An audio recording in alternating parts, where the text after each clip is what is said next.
Only gave up 2 runs. Was really in control the whole game.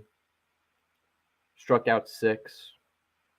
Got a lot of help from his defense. Really great defensive game for the Satellites. Only 1 error. And the vocal point for the Satellites offense was that great base running. They had 5 stolen bases the other day, a couple by Zach Hanchar, Brandon Young.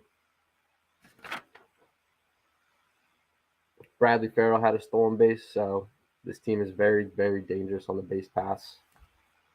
Looking to put pressure on the other team's pitching early. Final score was 7-2 the other day.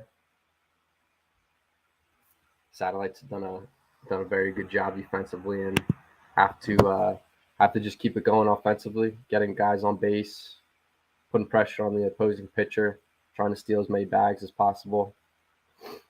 Should be a good game today. But the Portage Indians are coming off 4 straight wins, averaging about 8 runs a game, only giving up about 4. So this team's very hot, playing very well. Have a lot of really, really good players. Senior Josh Ortiz leads the team with 12 RBIs. Has a .448 on base percentage, so does a really good job getting on base, setting up his other teammates to hopefully move him over, even score him. So the Indians have a lot of good players. Ben Tollard, another great player for the Indians. Antonio Pearson, kind of their do-it-all guy, Swiss Army knife, one may say. He's got 10 hits, most on the team. He's averaging about 400 average, so doing a great job seeing the ball, getting on base. Excited to watch this game. Should be a somewhat high-scoring game. I'm thinking it's going to be a close, maybe 2-run, 1-run game.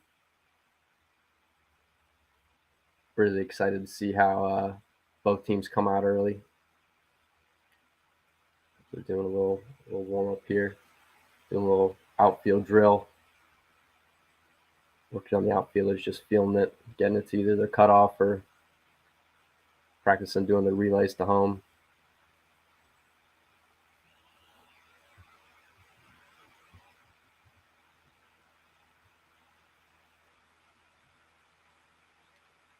Bryson Glissick's going to get the start today for the Satellites. Got a very, very good ERA, 1.40. Also does the DH, also plays first base. He's going to bat 4th here for the Satellites, so got a very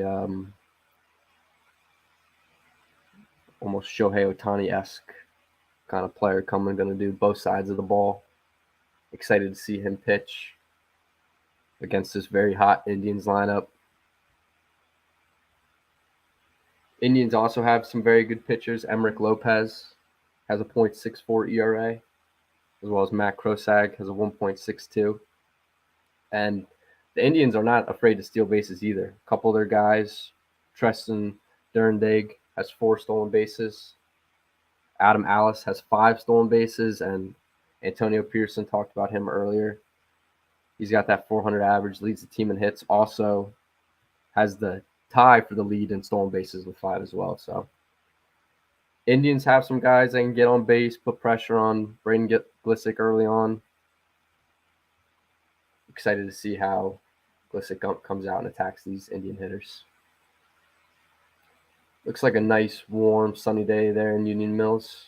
Great day for baseball, unlike yesterday. A little cold, a little windy, hard for a pitcher to kind of get in his groove. Constantly have to worry about grip and control when the weather's that cold and your hands are freezing. So a little bit better day for baseball. A little bit easier on the fielders as well.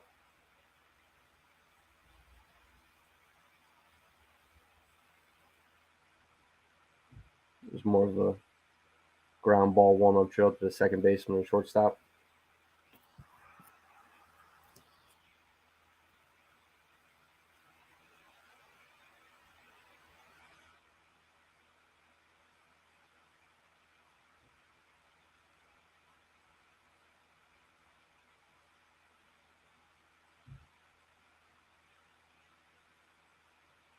Satellites coming off 3 losses the other day.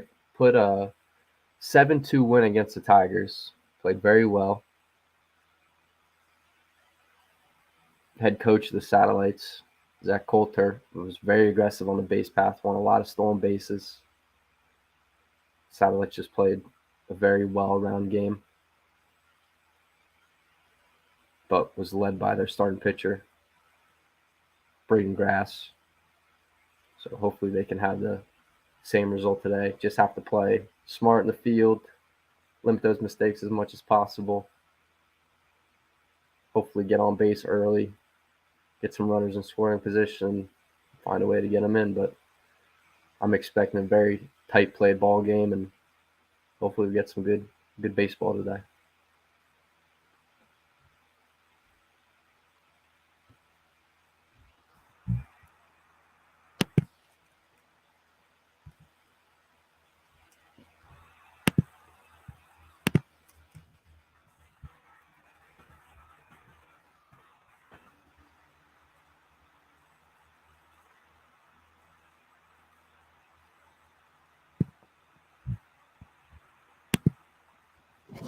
Jackson Boss was catching the other day. He's going to let Matthew Hoyzar have those duties today. As Boss is going to play right field. Andrew Hughesard, my apologies, going to play catcher, number 16. Jacob Bowman at third base had a really good game yesterday. Really good fielding performance. Has 8 RBIs this season. Really playing well for the Satellites.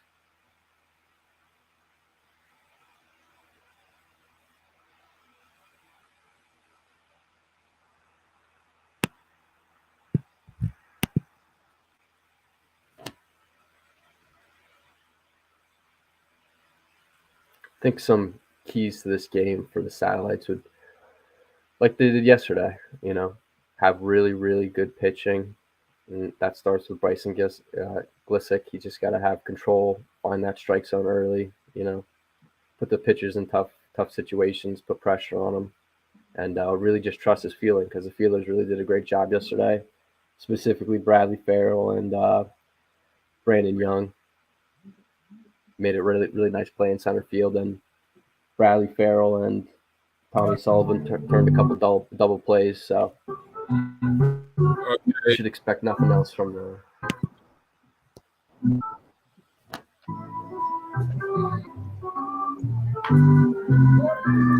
Okay, boys, can you hear me? Yep.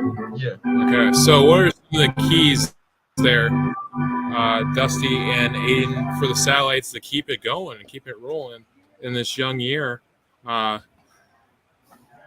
against Portage, one of the biggest schools in the region? Yeah, I think that the South Central, they got to jump on Portage early. They gotta really get a hot start and pretty much build off of that. Yeah, I agree with Dusty. I think, like yesterday, they were very aggressive in terms of base stealing. I think just getting on base and making sure the pitcher's aware, so that there's more, not only pressure on him, but pressure on the fielders to make a play. So they just have to come out, be aggressive on the base pass, and hopefully stick to their strength of stealing bases and getting in runners in scoring position. So I think that's one key for the Satellites today.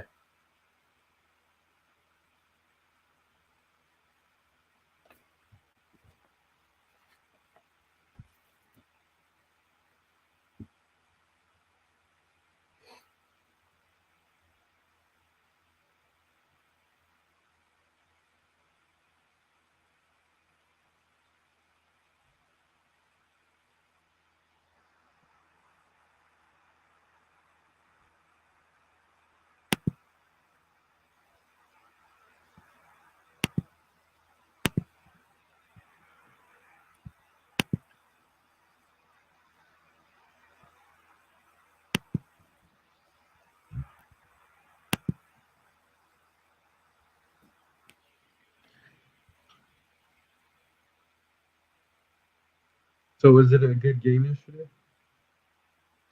Yeah, it was a great game. grass for the Satellites was pitching really well. It had 6 strikeouts. Really made it tough for the Tigers to get any hits. But, I mean, the Tigers had Heminger on the mound. He's a great pitcher, so he was playing really well. The Satellites just got a lot of stolen bases and put a lot of runners on early, so they put themselves in a really good situation. And I believe it was 7-2, so they won by 5. But the Tigers had a couple errors. The infield wasn't playing as well as they would have liked, so they had a couple bad errors. But overall, it was a really good game by the Satellites and a really strong defensive and really good pitching outing for Braden Grass.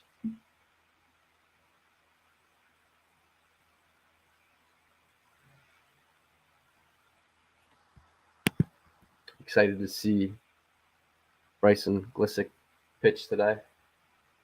He's also going to bat 4th for the Satellites. Really good all-around player.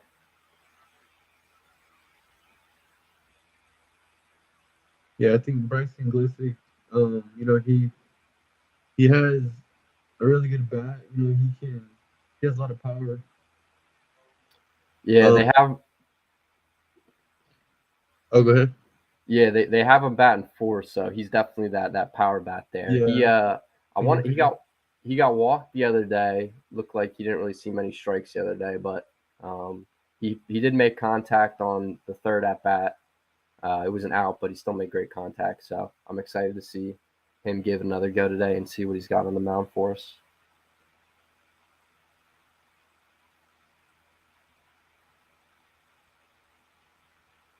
It is a beautiful day for baseball, though, much better than the other day. Was it bad weather the other day? Yeah, it was just a little cold, a little windy. So, pitchers, it was a little hard for them to get in the groove. You could see they were constantly blowing on the hand, trying to keep their hands warm. So, it was just a little chilly. So,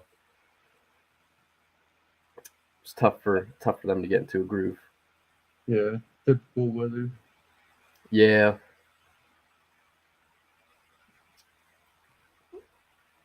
But it looks a lot less windy today, so hopefully we get a good, clean game today. See how the Satellites come out swinging, if they're more like yesterday where they're just trying to get on base and stick to their strength of stealing bases. So I have to see how they handle this game today. Yeah, I think it should be a really good game, seeing as South Central is 5-3, Portage 5-4, so pretty even rankings. And Portage is hot right now. They're coming off 4 wins, so they're playing really good base. Yep, they're playing really good baseball. South Central was coming off 3 losses. They had a big game yesterday, played really well, won that game. So both teams are a little bit on of a winning streak. South Central kind of, but maybe they can put something going here, so they can get something going and hopefully start their own little streak. But, yeah, try to make it 2 in a row.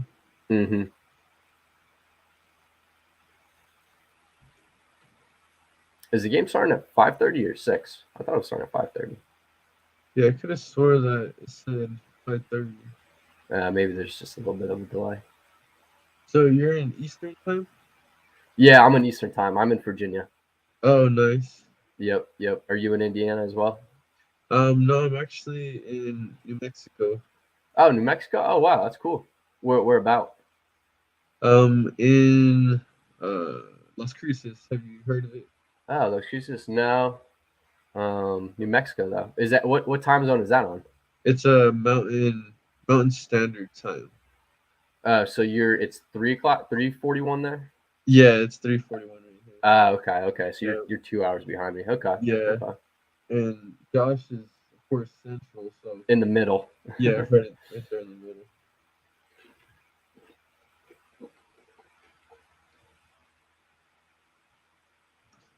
So what's your baseball team? If you're in New Mexico, where's your allegiance to? Are you talking like MLB or are you talking high school? MLB, yeah, MLB. MLB? Yeah, MLB. Mine would be the Yankees. Oh, good. Okay. Glad we got another one. I'm a Yankees fan too. Yep. Me too. Tough Uh, loss today, but yeah, hopefully we can get it back. I think they've played 2 games of the 3-game series, right? Yeah, they are. I Or because Monty pitched today. right. And is there one later? Yeah, 'cause I think it was yesterday. I'm pretty sure it was yesterday. We won, or Mm-hmm. yeah, we won it. What was it, 1-0? Or that was I think yeah the one yesterday was 5-3. I think Five yeah three. Severino was pitching yesterday. Uh-huh. And then when Cole pitched, he got pulled in the second, but the bullpen really stepped up. I want to say we won that game. Gave up 2 runs. I want to say it was like 3-2. It's pretty low scoring, but yeah, I think we won the series, but we didn't get the sweep unfortunately. Oh yeah, we had won 4-2 on 4-2. Tuesday. That's right. That's right. Yeah, I just couldn't believe that we lost to the Orioles. Like, Yeah, we lost 2 straight too. It was not and it's a shame because we pitched so well. And Nestor, I mean, he threw he threw an immaculate inning. He was pitched. He had 12 strikeouts, I think. But yeah, we just our bats just they get so cold sometimes. We can't get any runs. But that's how they played last year. So hopefully they can figure out a way to turn it around. yeah. I mean, the lineup is there. Mm-hmm. Oh, they got plenty of power. They don't need any more power. It's Yeah, just you need guys who can like Gallo, for example. He doesn't get on base. He either hits home runs, he gets struck out, or he walks, and he doesn't walk that much. So they just have to figure out a way to get on base more and stop trying to swing for home runs all the time. Like I like that mindset, but sometimes if it's not there, you just have to settle for the base hit, and I feel like they have to work on that the rest of the season. So hopefully the Booney and the hitting coaches can figure something out for them. yeah. It's like that mindset. It just doesn't always work. Yeah, it's very similar if you watch the Phillies. It's kind of like the Phillies lineup where some nights they'll have like 11 runs, the bats will be unstoppable. It's just because they're hitting bombs, but other nights, like I think they're like 5-8 right now. They just go cold because some nights nobody's hitting home runs and no one's getting on base. So it's definitely a mentality only a few teams have. But yeah, you're gonna have those nights where you just are ice cold and it seems like nobody can get a hit. So Yankees just have to be more consistent. Yeah, I mean, right now at the beginning of the season, I think we're kind of right in the thick of it. Yep, yep. The good thing though is the pitching is our strength, especially our bullpen, which you always need to have good pitching. So that's nice that we have some depth in the bullpen. But yeah, just gotta find a way to get more runs and be consistent with that. Yeah.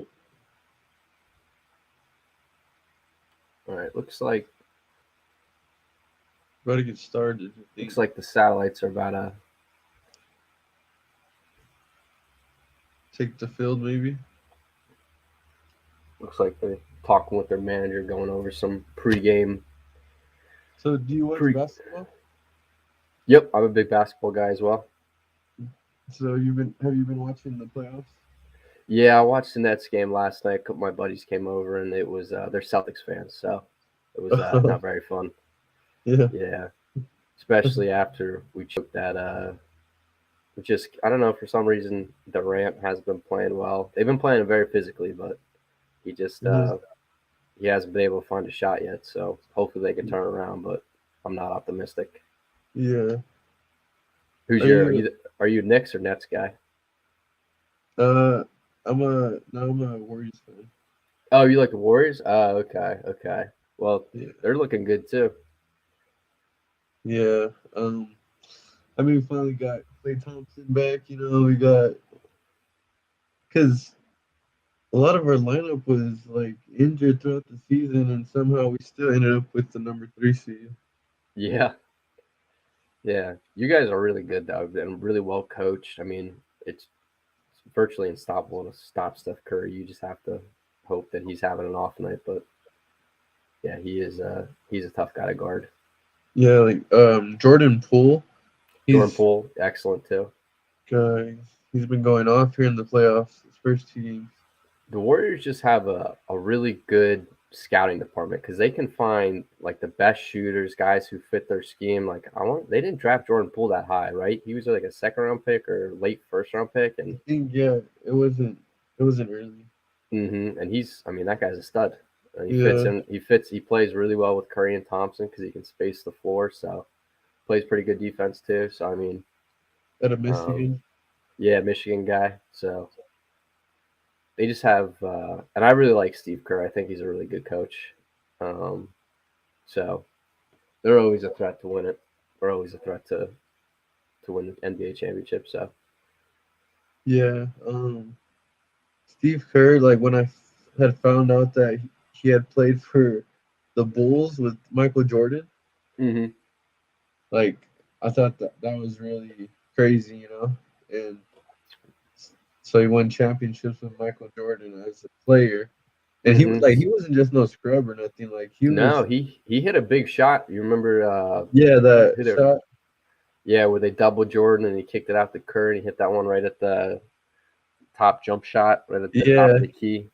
Did you No, I agree. He's the nice thing about him too is he's understands like enough because he's played, so he understands it from a player's perspective, which is really cool. But he's also learned under Popovich. He was with the Spurs coaching department, so he's learned from that aspect as well. And he's just all around just really good guy and really good coach. So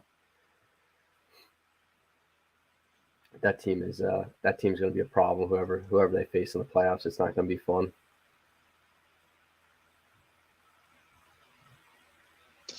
Yeah, I mean, because yeah, Steph, Clay, Draymond, like all three of them, they have 3 championships together. Yeah, and and they have kind of that where they understands everybody. They understand like each other's role. Like they know Draymond's their defensive guy who kind of sets the tone for them defensively. He can help out offensively, really good passer, but Curry's their main guy, and then they have Thompson to come in and whether they're catch and shoot opportunities or him just doing a couple dribbles, they all just understand their roles, and it's just a really really they just have great chemistry too. So they're going to be a tough team to beat in the playoffs and a tough team to face. I would really like to see them against the Celtics if that was an NBA Finals. Yeah, that'd be I think that would be a insane. great I think that would be a great series. So, who's your team? I like the Nets, The Nets. but yeah, they've been they've been a little subpar recently, so hopefully they can Did you hear figure about Ben something out. Simmons? Yeah, they said he's going to play in Game 4, but I don't know. I'm still pretty pessimistic about that. I don't think I don't know. Even if he does play Game 4, I don't think he'll play a lot just because he's never played a game with Kyrie and KD. So Yeah, you so know, that's limited it, minutes. yeah, exactly. So I just don't know how Steve Nash is gonna. And to be honest with you, I really don't think Steve Nash is that good of a coach. Yeah, I mean, I think they really just got him because his resume as a player, Yes. Yep. but he's not ready to be in the situation that he's in. Mm-mm. But yeah, hopefully they can figure out a new scheme for the next game. Yeah, no, I mean, I still got the Nets in the series, even though the Celtics are up 2-0. Yeah. I mean, I Two still nothing. got the Yeah. Nets coming out of that series. Like, it's because I don't know, you can't bet against KD, and like he's not Yeah. the only one there. There's like Kyrie too, and getting Ben Simmons, so it's like I Yeah. think I'll It's probably go with Game 7. it, I agree. It's tough to bet against them. They just I don't know. I don't know if KD's used to the kind of defense that the Celtics are playing because they're playing very aggressive. Yeah, So they're locking him up. hopefully he can adjust and figure it out. Yeah, I mean, because the way I look at it, um, the next two games are in Brooklyn, so I think like the Celtics pretty much had to have these two games that were in Boston. Hmm.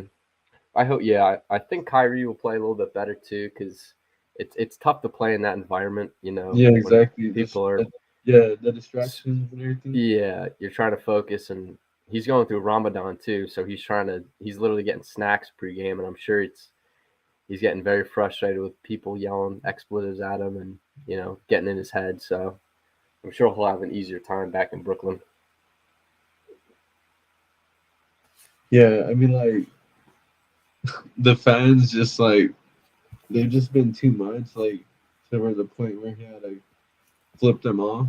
Yeah, Like, it cost him a pretty penny too. So yeah, I think he's going to restrain from that. But yeah, he definitely had. I think he was just a little bit too frustrated, and I mean, he had a right to be. And the Celtics had a right to boo him because he did kind of say he would stay there, and then he kind of left on him. So they kind of have that right. But yeah, I think he'll be fine.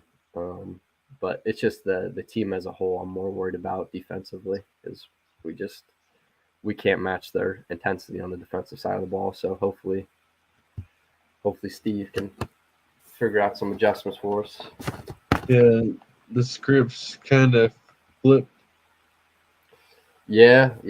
I thought we were in pretty good control of the game the other day, but yeah, the Celtics just went. I think they went on like a 20 to 8 run. It Yeah, really kind of killed our momentum, and then KD just. I've never. I mean, he had 25 points the other day, but it was probably the quietest 25 points I've seen in a while. It was just a lot of free throws, but he just he couldn't make that shot he usually makes. So hopefully they can find some openings in that Celtics defense. All right, looks like Indians pitchers warming up here. man. So I guess yeah, cause on Max Preps it had said 3:30 my time, but I guess it's 4, cause it's about to start at 4. Yeah. Looks like they're still doing a little work around the base pass, maybe trying to Yeah, flatten out some dirt. But looks like the managers are coming up, so should be starting here soon. yeah, and then cause I think it's crazy, cause last year it was um I mean I forgot what seeds y'all were, but it was the Nets. They were I think number 2 seed. Yep, I think we were the number 2 seed. Yeah, the number 2 seed, and the Celtics were number 7.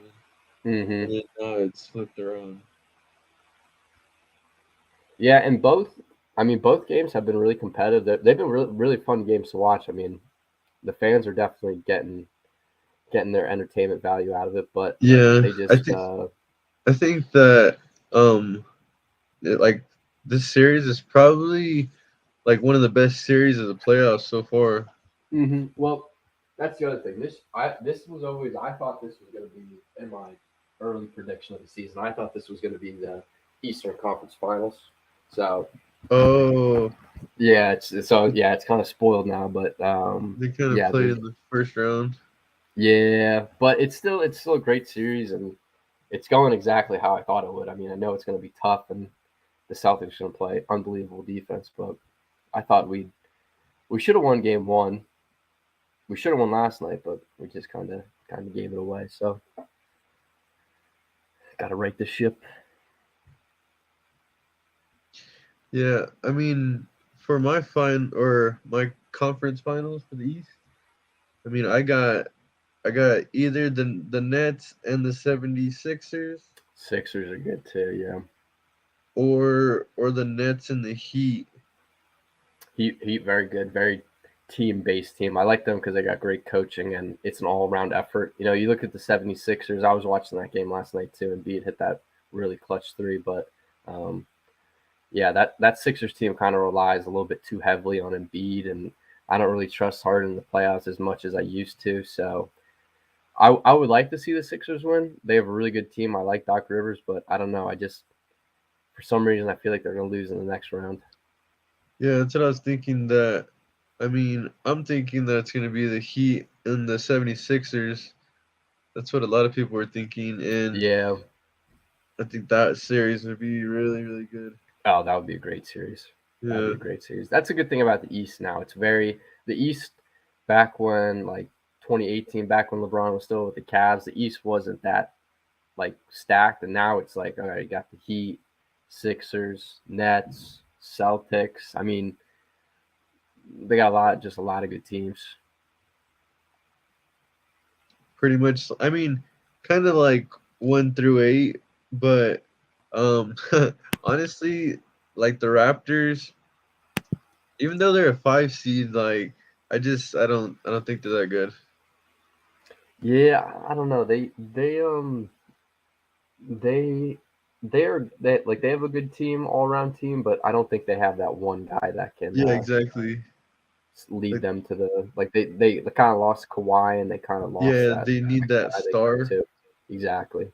I mean, I like Siakam, I like Van Vliet, but they're just not there yet. So they need to find like a superstar kind of player.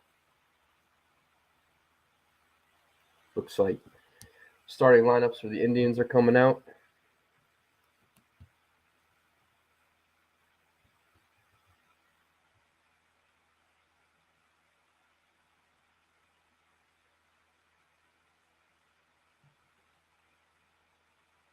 Here comes the satellite starting lineup.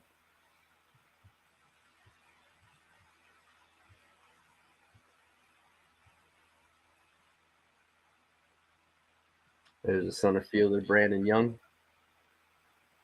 batting first, and Zach Canchar. Speedy Gonzalez playing left field. Bradley Farrell made a lot of great plays at shortstop the other day. There's Bryson Glissick, big bat, big lefty bat, also going to do the pitching today. Tommy Sullivan plays first base. Had a really good scoop the other day, turned a couple double plays. Gavin Gross, second baseman, also orchestrated a lot of those double plays, played really well against the Tigers the other day. Here's the new catcher, Andrew Hoytsar. 16. At last is Jacob Omen, the third baseman. Satellites are led by head coach Zach Coulter.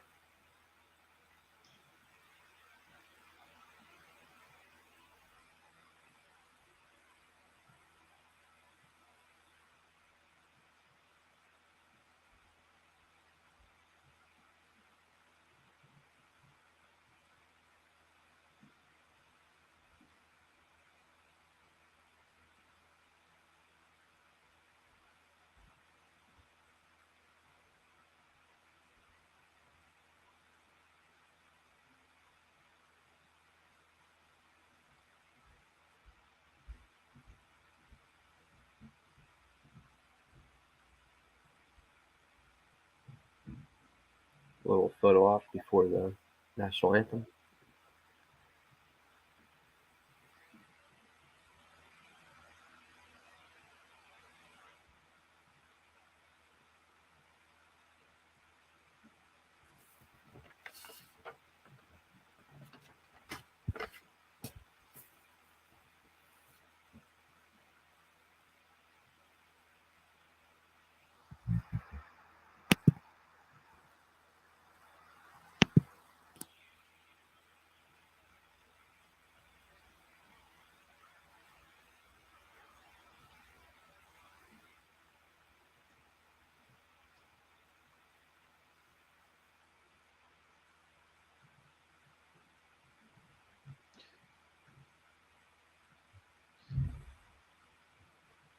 So is there sound on your end?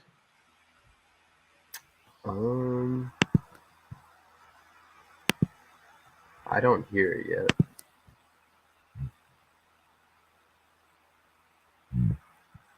Yeah, because I can't hear any sound on my end.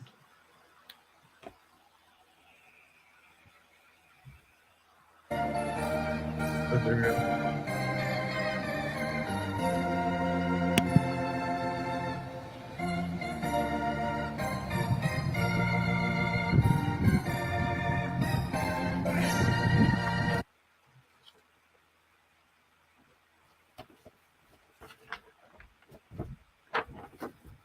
Welcome everybody to Union Mills, Indiana, as the South Central Satellites take on the Portage Indians today.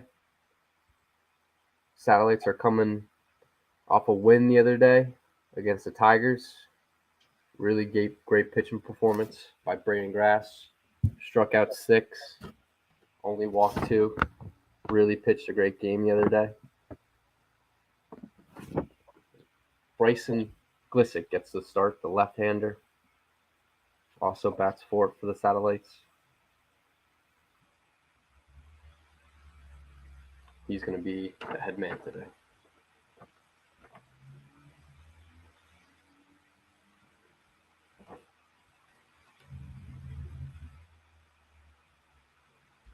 What would you like to see early on from Glissick today, Dusty? For Glissick, I'd like to see him, work the strike zone early. Limit his balls, because getting ahead in the count will really work to his advantage. Yeah, similar to kind of how Grass pitched the other day. Just attacked the strike zone, had great control. His catcher, Boss, stopped some great balls, had a great throw, caught the guy running to second. So I think that's a good mentality for Glissick to have. Just attack that strike zone, trust his infield to make some plays, and hopefully get out as many batters as possible. But this Indians lineup is very good. They have a couple guys who can get on base and drive in some runs, like Antonio Pearson. He's got a 400 average, leading the team in hits with 10. Josh Ortiz, the senior, got a very high on-base percentage of .448. He also leads the team with 12 RBIs. So the Indians have plenty of firepower there. Glissick just has to figure out a way to get out as many as possible and hopefully set up the defense to make some plays here today. But looks like the first batter is coming up.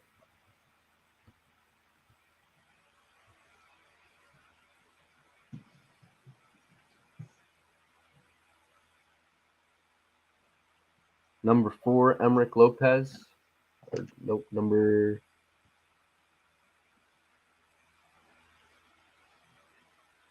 11, AJ Vasquez steps up to the plate. Oh, that one hits him. Early walk here for Glissick. Well, Yeah, and for Glissick, that's not really the way that you want to start off the game. But right here, you just got to really focus on the batter, and shake that one off. oh, he's having a tough time finding that control as he slams down.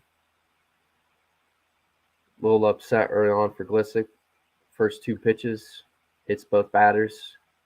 Just has to calm down, find his groove.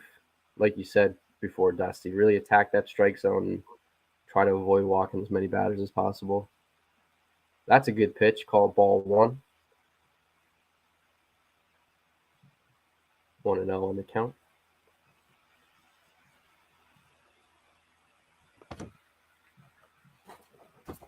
That ball's high.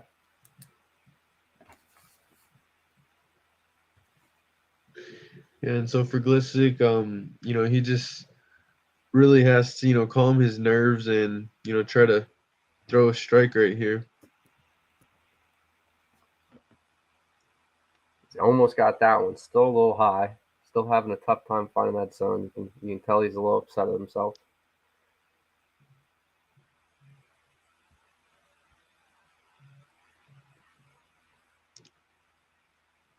Here's a pitch. There's a great pitch. First strike there for Glissick.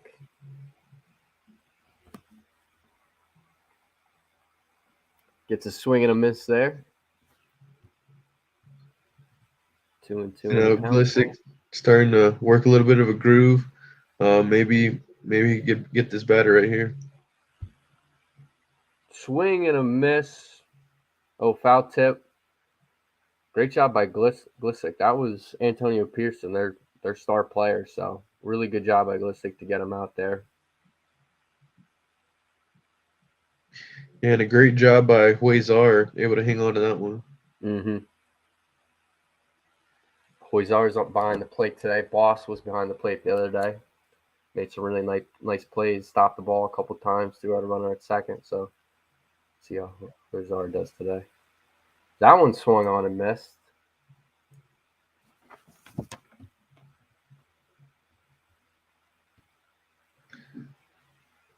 Here is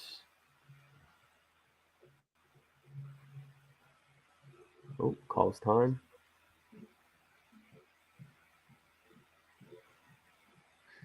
And so yeah, Glissick able to get ahead in the count.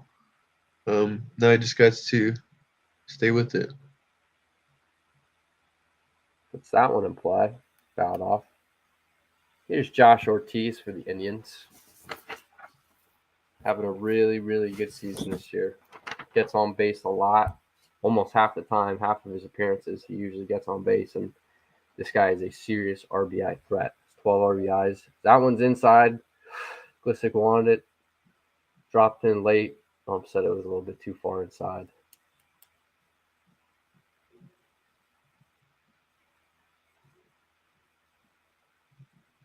That ball's fouled off. 2 strikes still on Ortiz. Yeah, and see, so now Glissick, able to work the strike zone, able to get some batters reaching. Mm-hmm. Looks like, that ball's thrown past the second baseman. He doesn't even realize it went by him. Center fielder Brandon Young has to come in and grab it. Gets it off to the shortstop, Bradley Farrell, as he gets it back into the pitcher.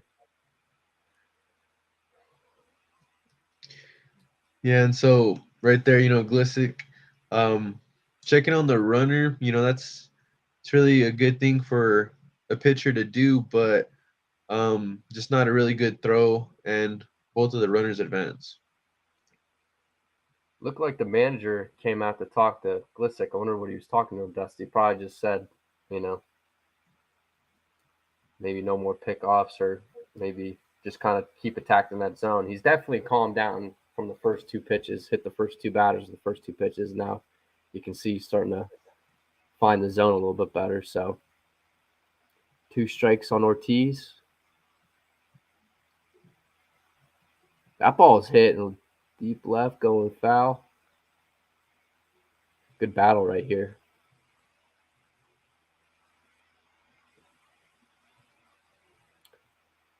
And yeah, like we talked in the pregame, Dusty, the Satellites just have to limit as many fielding errors as possible. As here comes the pitch from Glissick, fouled off the right.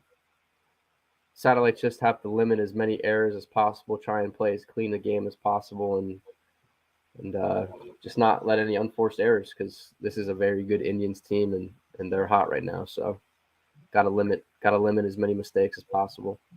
Here comes the pitch. That one swung on a miss. Strike 3 for Glissick, his second strikeout of the inning.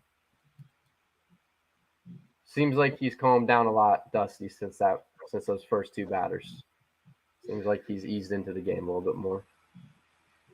Yeah, and you see, Glissick able to get 2 down. He'll try to get out his jam right here.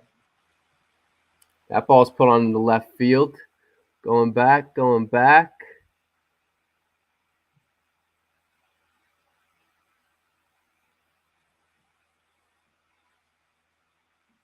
And the suspense builds. That's gone. It's a home run. Yeah, I couldn't tell if it was either caught, at the warning track, or a home run, but, able to get over the wall for a 3-run shot. 3-run home run right there.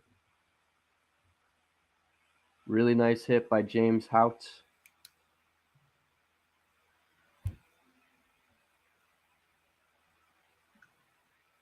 As Yeah, the so Indians take a Glissick probably big. just getting too much of the plate right there. And yeah, just one mistake for him. There's a ball on the outside. Yeah, maybe he hung that one a little bit too close on the inside, and Hotch just took that thing deep to left center.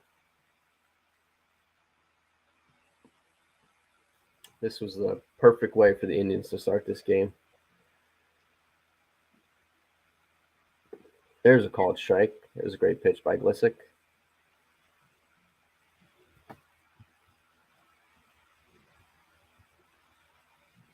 That ball's outside, dropped by Hazar.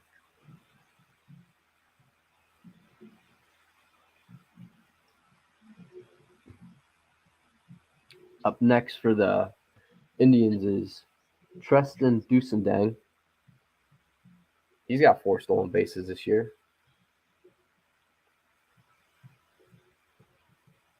Glissick deals. That one swung on a hit. Looks like the same spot that. And that one's out of here. Back-to-back home runs for the Indians. Looked like the same exact hit there, Dusty. Yeah, Glissick might have been a fastball and might have been right over the plate. Yeah, one of the Indians able to launch it over the wall. Big start here for the Indians, playing super well, very aggressive to start out this game. Dylan Sutton's going to step into the box here. Yeah, and so if you're Glissick right here, you just got to remember that you have 2 down. You just a ground ball, maybe a strikeout, get out of the inning. Yep, you just got to trust his fielders. He's hung a couple, but he still had some good pitches. You just got to get back to that, and like you said, just needs 1 out. So have faith in your defense. Let them help you out. So Glissick's just got to find a way out of this inning.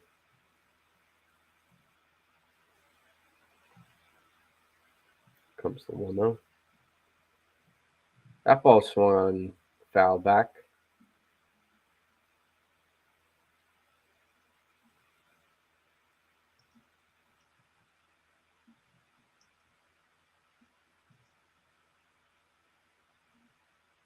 That ball's fouled back. Indians are seeing these pitches very well, Dusty. Seems like they've fouled back a lot of balls. Still have 2 home runs this inning, so it looks like they have a pretty good eye on Glissick right here. Yeah, it feels like almost every batter has made contact with the ball, whether foul ball or a hit. Even that one's put on play. It's like Blatt. Oh, it's missed. Bradley Farrell back there at short. Zach Honchar left field. Looks like a little bit of miscommunication out there. There's the first error for the Satellites defense. And that was something we didn't see a lot of the other game yesterday. Dusty, was a lot of errors for the Satellites defense. They played a pretty clean game. Helped out their pitcher Braden Grass a lot, and got out of a lot of tight innings. So they just have to figure out a way to get some outs. That one's fouled back. Yeah, just a bit of a misplay for the left fielder, but he just got to shake that one off. Get his head back in the game and try to get out of the top of the first. That's a good pitch. Wanted that one. A little low. 1-2 here for Glissick. Thought that was strike 3. Here's the pitch. That ball's put in play. Bradley Farrell there at short. Flings it over to Tommy Sullivan. And he is safe at first. Very close play there. Called him safe. Indians are just doing a really good ball, putting this ball in play. Yeah, and so I think in that situation, I think he should have gone to second base. I thought he was going to. Instead, he goes for the longer throw and doesn't work out. Yeah, tough bang play there. It looked like we could have got him at second as Glissick throws a nice strike there on the inside corner, but trusted his arm, close play. I'm called him safe. So Glissick's still in a tough situation here. One runner in scoring position. Next pitch. It's away from him, a little high. Yeah, I think here early in the game, it's really just mental mistakes. Just getting the best of the Satellites. They just need to calm down and recalibrate. Is that one fouled back? Looked like almost strike three, but said he got a piece of that.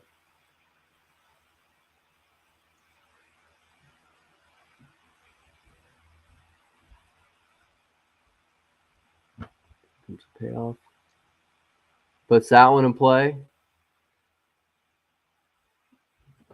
Great play by Jacob Oman at third base. Ends the inning. Helps out Glissick a lot. Tommy Sullivan with the catch at first. As the Indians, really good first inning. Great way to start. What do you think are some keys here, Josh, for the Satellites to try and get some of those runs back and hopefully either tie this game or take the lead? Or Dusty. Oh, My bad. that's all good. Thought Josh was still in the broadcast or something. Yeah, I think, um, just like I said, a lot of mental mistakes. They just need to clean that up. It's only 4-0. It could be a lot worse. They could get those runs back here in the bottom of the first. They just need to, get their bats going. Yeah, and like yesterday, I mean, Satellites didn't get a lot of hits, but they were getting on base, taking what the pitcher was giving them. He wasn't throwing in the zone. They were taking their walks, stealing bags. So as long as they stick to their strength, I think the Satellites have a great chance to come back in this game and make it a little bit more competitive.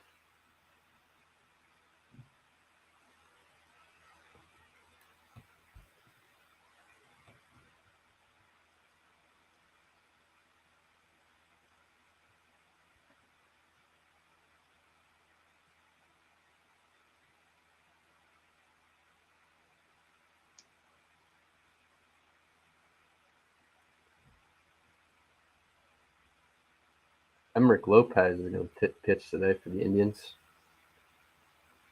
.64 ERA. Done a very good job this year pitching. Doesn't walk a lot of batters. Throws a lot of strikes. Let's see how he does today against this very disciplined Satellites offense. Goes for a bunt. Fouled off. Brandon Young's leading off the Satellites. Also plays center field. Yeah, and so it looks like for the Satellites, their approach to the bottom of the first, looks like they're trying to play a little bit of small ball, try to get back in this one. Yeah, it looks like they're just trying to get somebody on base, especially their leadoff. That one's inside, swung on a miss, 0-2. Just trying to get as many guys on his base as possible, but here with 2 strikes, he's certainly not going to bunt. So see if he can make good contact here. The 0-2 outside there for Lopez. 1-2 here.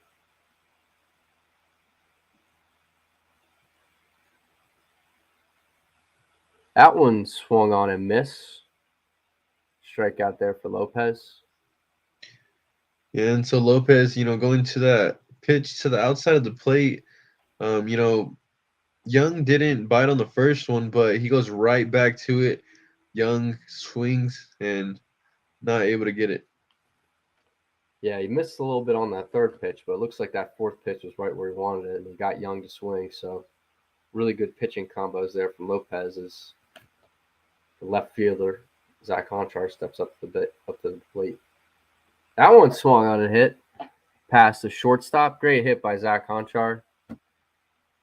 The Satellites get one person on with one out.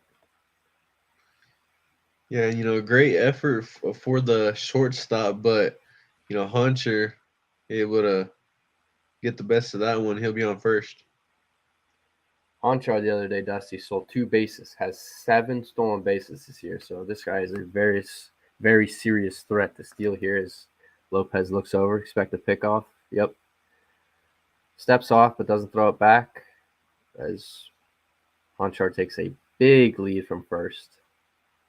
Lopez looks over. That was another pitch back. Gets back in time. Yeah, and a dangerous runner like that is gonna get, the pitcher to focus on him. Exactly. Puts a little bit more pressure on the pitcher. Make sure the pitcher is aware that he is there and he can steal. So just another thing the pitcher has to think about. So let's see if he steals here. Another big leadoff for Honchar. There's the pitch. That swung on past the second baseman into center field. Honchar slips at second. Still gets back into second with that throw from the center fielder. Tag couldn't be applied in time. So Dusty, they got the first 2 guys on. Pretty good start for the Satellites as the pitcher, Glissick, is coming up to bat. Yeah, and after Young went down on strikes, back-to-back base hits here in the bottom of the first, the Satellites trying to get something cooking. First opportunity with runners in scoring position. Glissick pops that one up behind home plate. 0-1 on the count.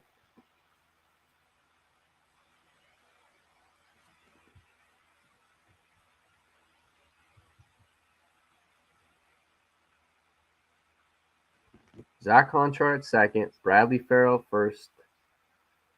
Lopez misses a little bit outside.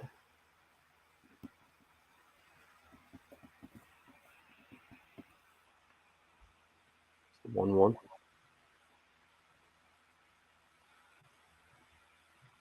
That one's fouled back. Oof. Glissick wanted that one. Tell that was the pitch he was waiting for. Just missed it. A little bit underneath it, a little bit late. Pops that one off to the left. But that was the pitch he was looking for.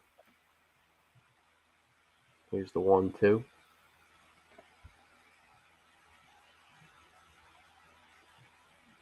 That one's inside. Almost hits him. Calls time. Oh, did hit him. Glissick gets on, so Dusty, the Satellites have responded. I mean, bases loaded. Puts Lopez in a tough situation.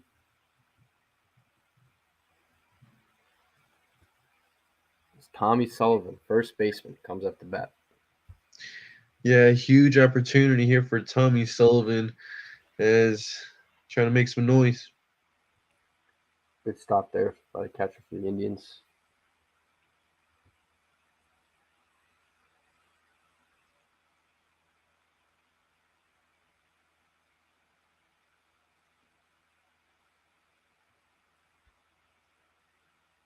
That ball is called a strike. Nice pitch by Lopez there, 1-1. Seeing so, the Indians able to get 4 runs in the top of the first, but right here, one swing in the bat. Oh, that ball's put in play past short. Satellites score 1. Bradley Farrell coming from second, scores 2. What a response here by the Satellites. Making it 2-4. Really cutting into that lead, playing really smart baseball. Not big hits, but hits still getting through the gap, still allowing runners to advance. Satellites are just playing really, really smart baseball right now. Yeah, Sullivan just able to knock it through the hole on the left side, and just like that, it's a 2-run ball game. 2-run ball game with the right fielder, Jackson Boss, coming up. There's a little bit of a sac fly, moves runners over. Guys on third and second now with 2 outs. Gavin Gross, second baseman, comes up to the plate. Yeah, and so really a productive out for the Satellites as now both runners in scoring position, and a base knock right here for Gross, and this could be a tied up ball game.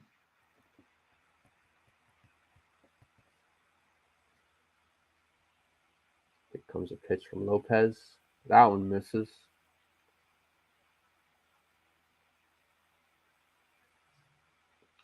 The strength of this Satellites team is base running, and they have done a very great job early on today of running the bases, and that one's foul back and just playing to their strengths. So Tommy Sullivan was credited with 2 RBIs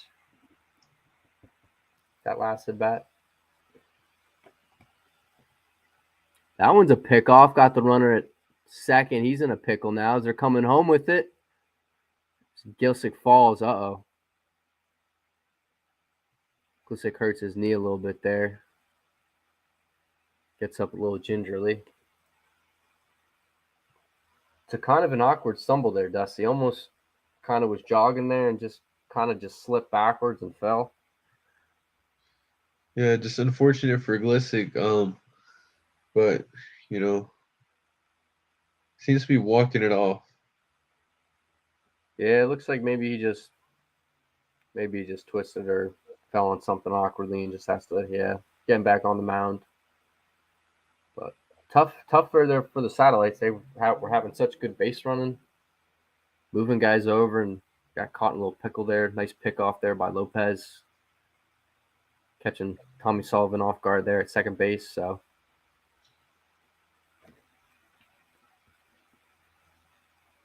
But so the Satellites able to get 2 back. So just like that, they cut the lead in half. Cut the lead in half. Very effective.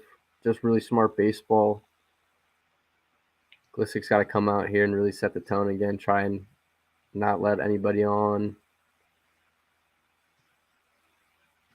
Had a tough first inning. Hit the first 2 batters. First 2 pitches. So looks like he's calmed down a little bit. Trying to get back into his routine as here's going to be the final pitch of the warm-up.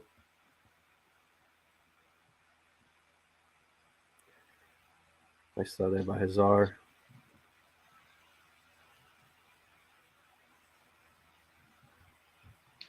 Yeah, and so if the Satellites can get out of this inning, letting them score 0, they can, potentially tire or take the lead in the bottom of the second the way their bats are going. AJ Vasquez steps up for the Indians. First pitch there is a little low for Glissick.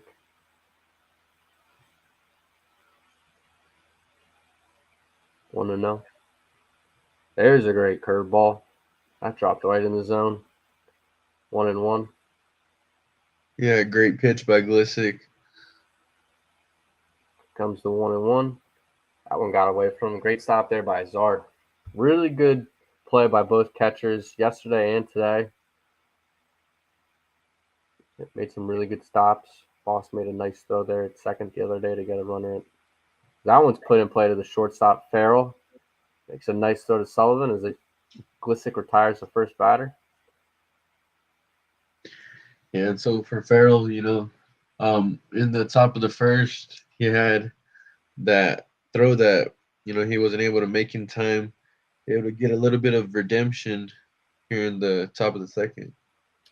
Yeah, it was a nice throw, stepped into it, delivered a really, really nice struck there to Sullivan. As that one comes in, hits him. That's his 3rd hit batter there for Glissick. Looks like that inside pitch isn't working for him too well, Dusty.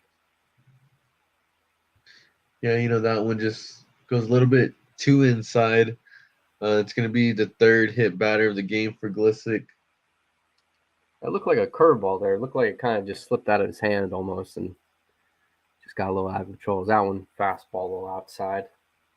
Ball 1 here for Glissick.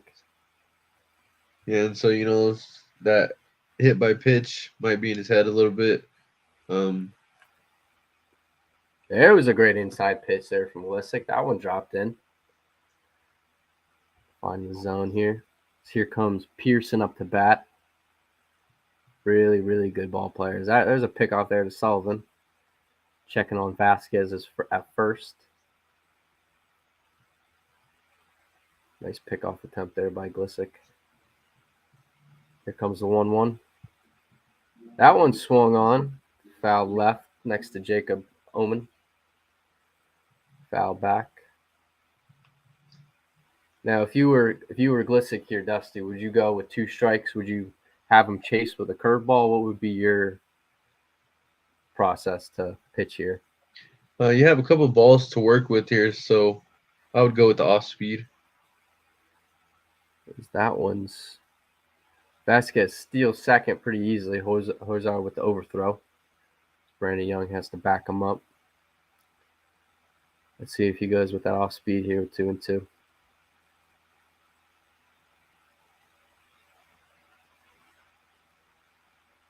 That ball's put in play to center.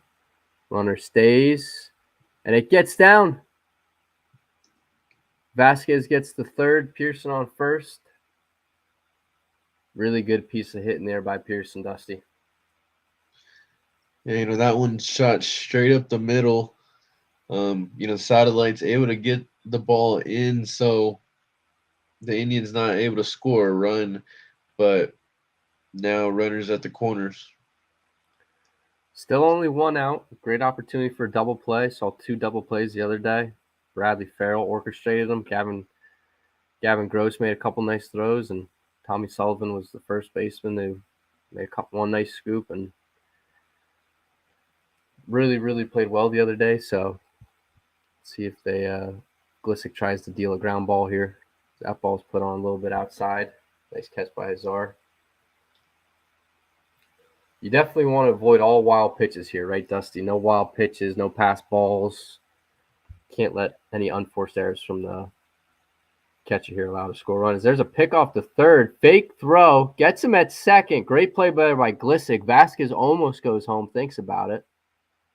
Decides, I'll stay. Really, really good play there by Glissick, Dusty. Yeah, great throw by Glissick, able to get him at second, and also able to keep the runner at third. So just really a heads-up play there for the Satellites. Looks like the manager for the Indians didn't like it. Didn't know if Glissick may have stepped off illegally or not.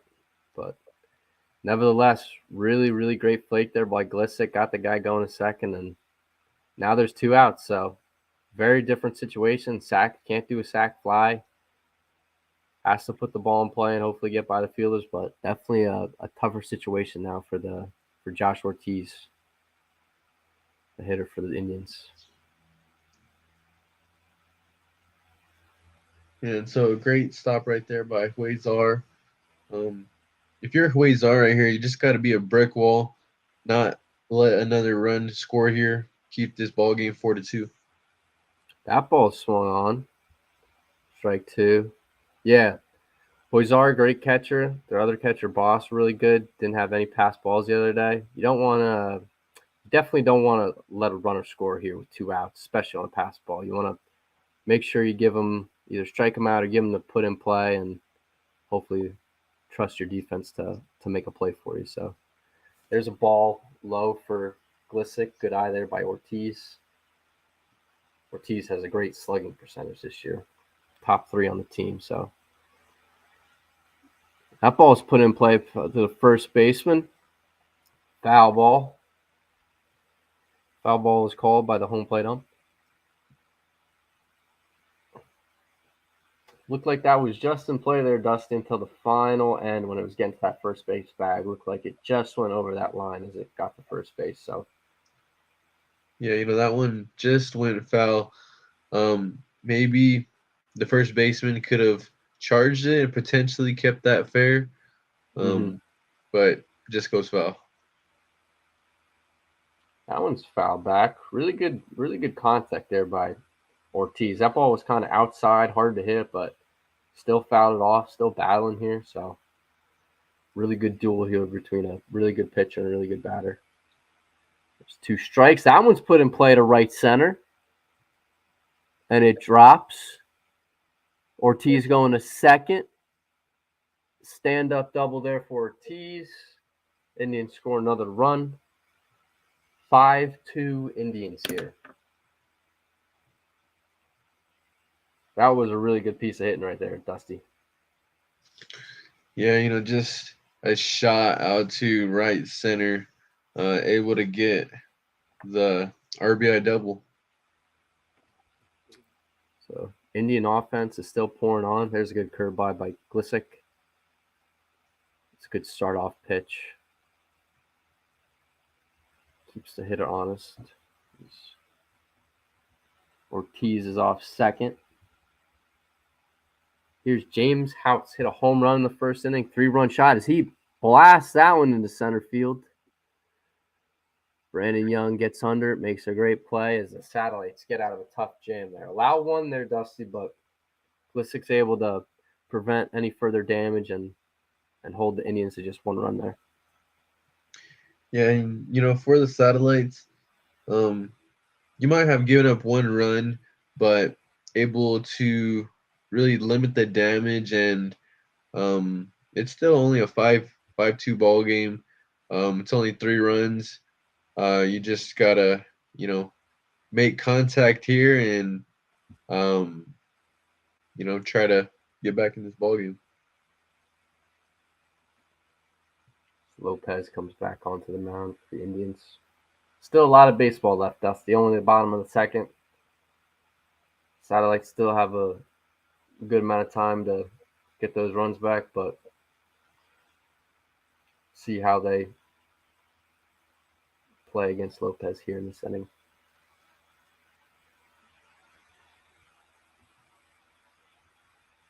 Yeah, still very early in this ball game, so a lot of opportunities left for the Satellites. You don't have to get it all back right here. You just hope to maybe get 1 run, chip into that lead and try to make it one run ball game, 2 run ball game, but just get something going right here in the bottom of the second. Yeah, similar to like how they started last inning with Brandon Young coming out to bunt, just playing to their strengths, trying to get on base. You don't have to get it all back in 1 swing. So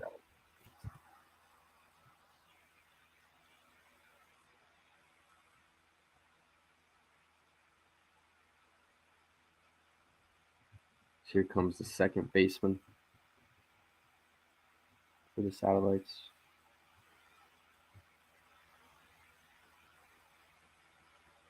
Gavin Gross.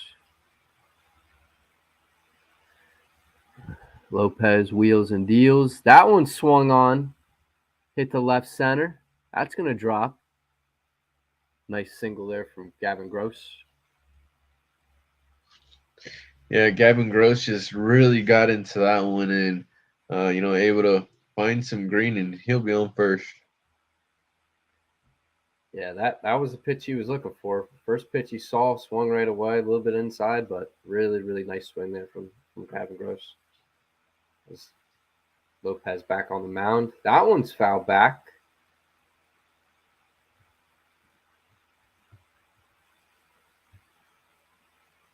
The catcher, Andrew Hazar, steps up to the plate. Made a really nice stop last inning, Josh. Prevented a couple pass balls for Dusty. There's a pickoff for Lopez back. And for the Satellites, of course, Gross leading off the inning with the base hit. So Huizar, trying to keep that going. Huizar fouls that one off to the left.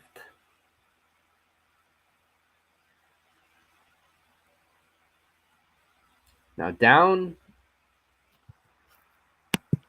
3 runs. I wonder how aggressive the Satellites will be on the base paths here, just down by 3 runs. If they're still going to have that mentality to steal, or if they're going to be a little bit more conservative and kind of just try and get on base here. As Lopez deals, that one's put on. Hit into right. Looks like the first baseman and second baseman. Oh, caught there by the Indians. Looks like there was a little bit of miscommunication back in first and second there, Dusty. Yeah, that one skied, almost in the middle of second base, first base, and right field. So, yeah, it could have been anybody's play, and they finally got it in the end. Yeah, as a defenseman there, you just got to make sure that the other fielders or teammates, you're making sure that they're hearing when you're calling the ball. And that's a great hit there by Jacob Omen, third baseman. Made a nice play earlier. But yeah, like we were talking about earlier, Dusty, it's very, very key that the infield has great communication and they understand where their zones are. So when there's a fly ball, that if they call it, their other fielders can hear them clearly. So that's another piece of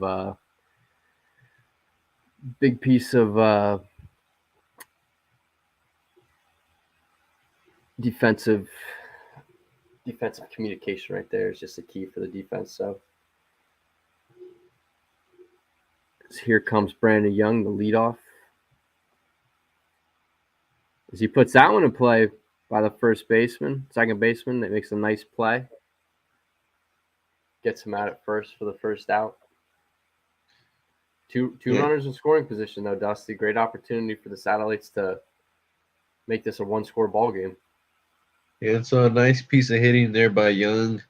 He might have gotten out, but it was definitely a productive out, as now both runners in scoring position.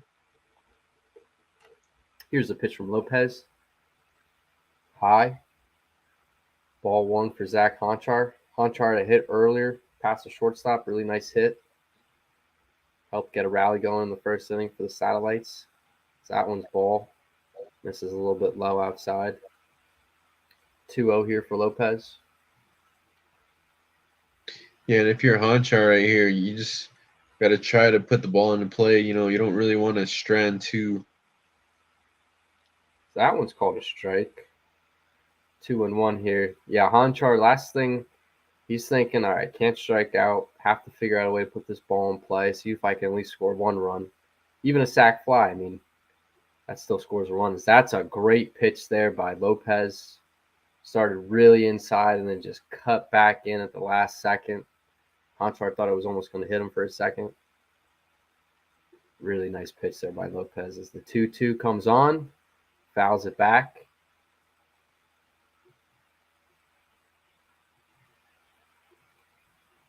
Honchar, good battle here with Lopez. Big at bat here, is it Dusty? Yeah, really big at bat here early in the ball game for Honchar. That one almost like his third pitch he threw where it came in late, just missed a little bit on the outside. Good miss, though. Counts full. Men on third and second. One out. Yeah, pitch. Swung on and missed. Big strikeout by Lopez. The inning is over.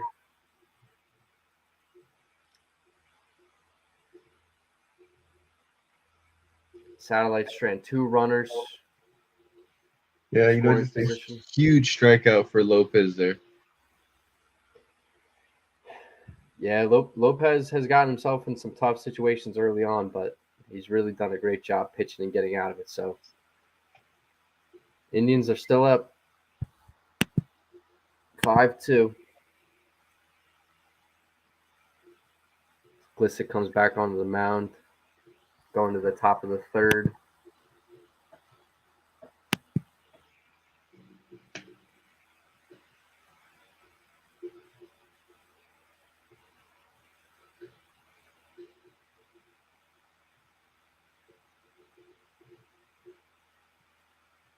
See if Glissick can have a clean inning this game. Clean inning here.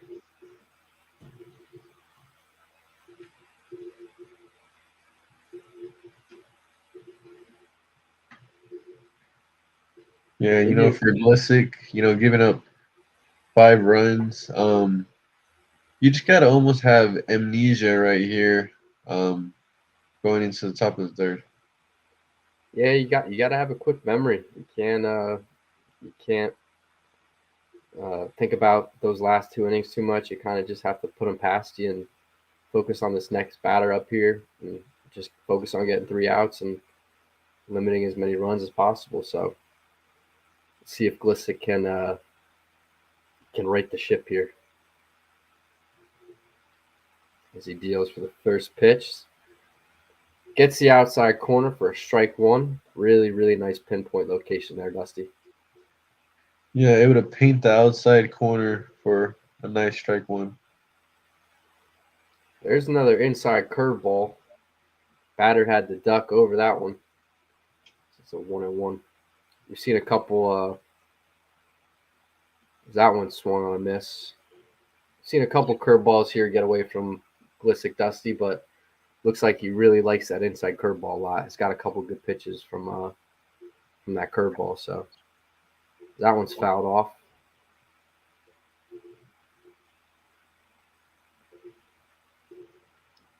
Two strikes here.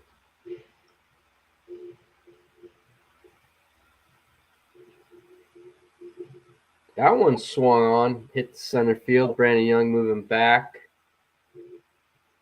Makes a really, really nice play in center field. Brandon Young's fielding percentage has yet to make an error this season. He's been perfect in center field for the Satellites.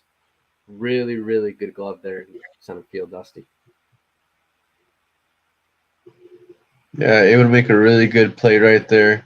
Able to take away extra bases. There's that curveball again by Glissick. Just missed again. Looked like it was a little inside. Want to know, but big start for Glissick. Gets the first out. That one swung on and hit deep to left, and that ball is gone. Another home run for the Indians. Third home run today. They're just seeing the ball really, really well today, Dusty. Yeah, that one looked like a fastball. Just got too much of the plate, and yeah, able to put a blast into that one, and that's going to be the third home run of the game for the Indians. It looks like that was the same location the past three have been, Dusty. It looks like all 3 home runs have been kind of that left center part in between Brandon Young out there at center field and Zach Honchar at left field. So very similar locations on these home runs. That ball's popped up. Bizarre trying to make a play on it as it's fouled back. Yeah, and as you said, all 3 of those home runs pretty much in the same area every time, just pulling those home runs. Some really good swings here by the Indians early on.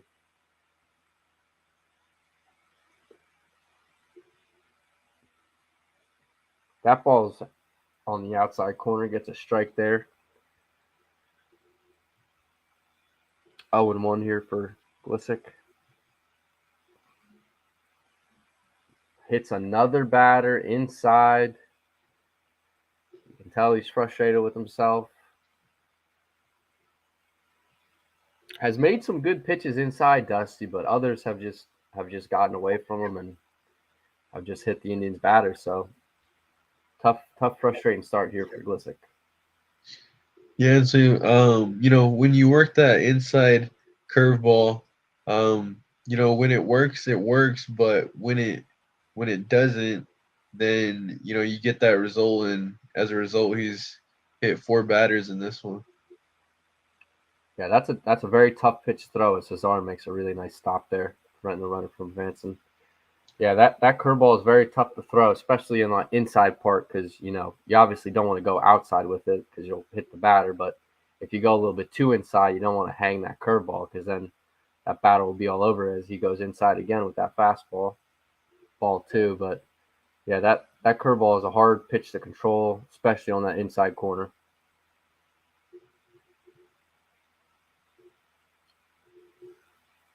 Here's the 1-1. That ball's low. Another great stop by Azar. Indians not being as aggressive on the base pass as the Satellites. Looks like they take a couple step lead off, but not being as aggressive as the Satellites. So they're definitely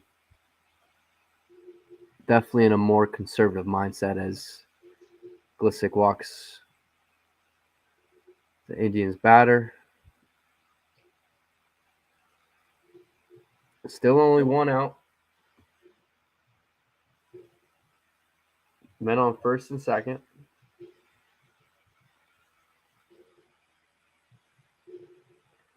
Here comes AJ Vasquez. He's had a hit today. Leads off for the Indians. This is his third plate appearance as the manager for the Satellites comes out to talk to Glissick. Yeah, and so, I was just thinking that you don't want to get this ball game to get away from you. So, maybe, you go to another pitcher and they're going to do just that. Looks like Glissick's day is over. He's coming out of the game.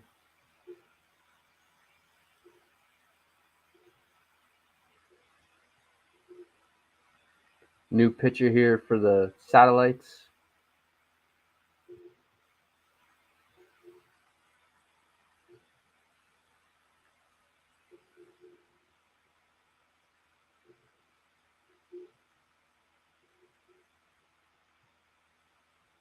Getting his warm-up pitches in.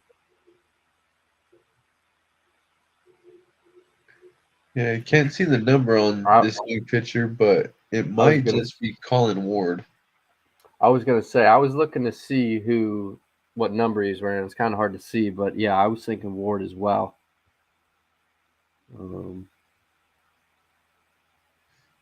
So Colin Ward, number 5.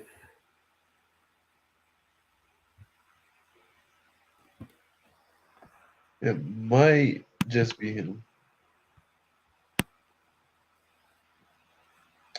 I mean, either way, Glissick, just a rough couple of innings. For mentality's sake, you just got to kind of, focus on the positives and really just shake it off. Here comes Colin Ward. He is a 3.5 ERA, Dusty. Pretty good ERA for Ward. Kind of their util guy. Is that number 11?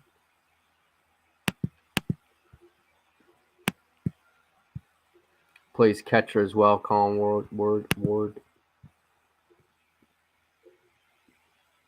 Here comes a pitch.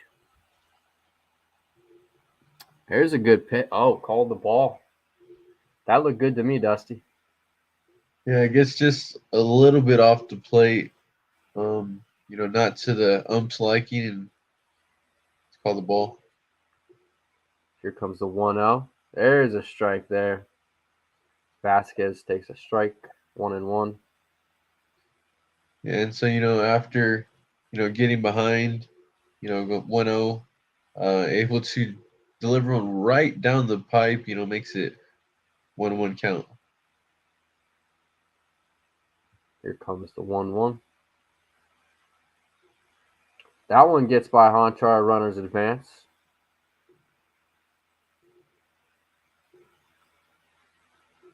Tough play there for Honchar. That ball was kind of off and away. Really, really hard to stop that, but runners advance. Now we got 2 runners in scoring position, only 1 out. Yeah, so for the catcher, almost been a brick wall nearly this entire game. That one's hit between Bradley Fairley at shortstop. That's going to score another run for the Indians.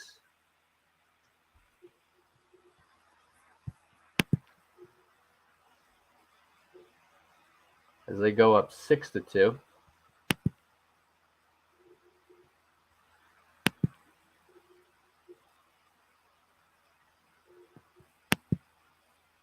And actually, I think it might just be 7-2. I think there's that. Oh, there we go. Yep, 7-2. 7-2 Indians. My apologies. Indians are up 7-2 as that one's missed high. So Indians very aggressive early. 7 runs in 3 innings here. There's a good pitch by Ward. Strike one. Yeah, and these Indians batters just jumping on, the first pitch that they see and making contact. That one swung on, almost a check swing there, but he didn't go through. So 2-1 here.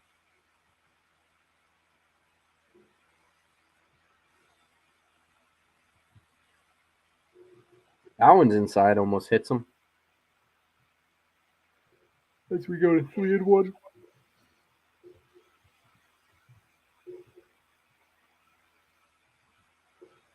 And so for Ward, you just gotta come back at him with the strike right here. The runner goes to second. Hoyzar just decides to hold it. Doesn't want the runner from third to come home. Good play there by Hoyzar. Although now the double play is not in play, so got to figure out a way to get Tim Royden out here for the Indians. He's up to bat.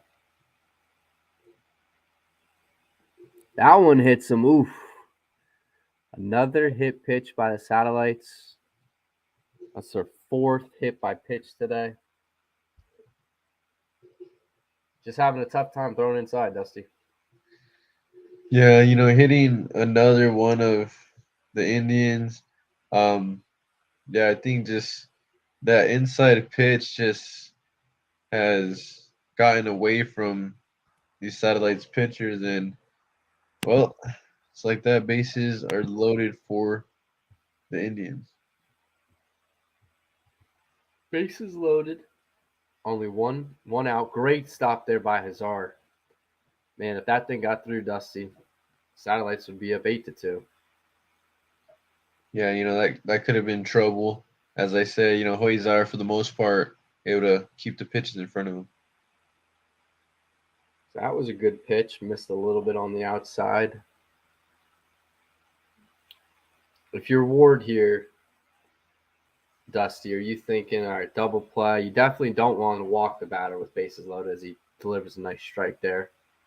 What would be your mindset? Trying to get a double play, strike him out? What would your mindset be here if you were? Yeah, in this situation, I think that if I was Ward, I would want, a ground ball. So potentially, going for the lower half of the strike zone, try to get a ground ball to maybe shortstop, maybe second base, get a double play, get out of the inning. So that one's fouled back. Yeah, the Satellites are very familiar with double plays. They had two the other day, so something they're very comfortable with. Gavin Gross and Bradley Farrell do a really good job setting that up. So Jacob Oman had a nice play as well the other day. That ball walks in a run. Wanted that pitch in the outside corner. Ump said, nope. Now Indians are up 8-2, Dusty. Didn't want to walk the batter there. Yeah, that's the last thing that you wanted to do. Just, a pitch that you just could not locate in the strike zone, and it just brings in another run. Especially with Josh Ortiz coming up the plate. Big power hitter for the Indians. Bases loaded with him up. Only one out. As the Satellites look like they're bringing in another pitcher here. Another pitch and change.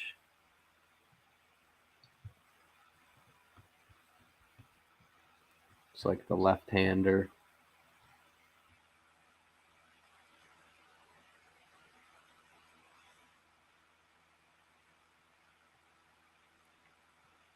Two pitching changes this inning for the Satellites.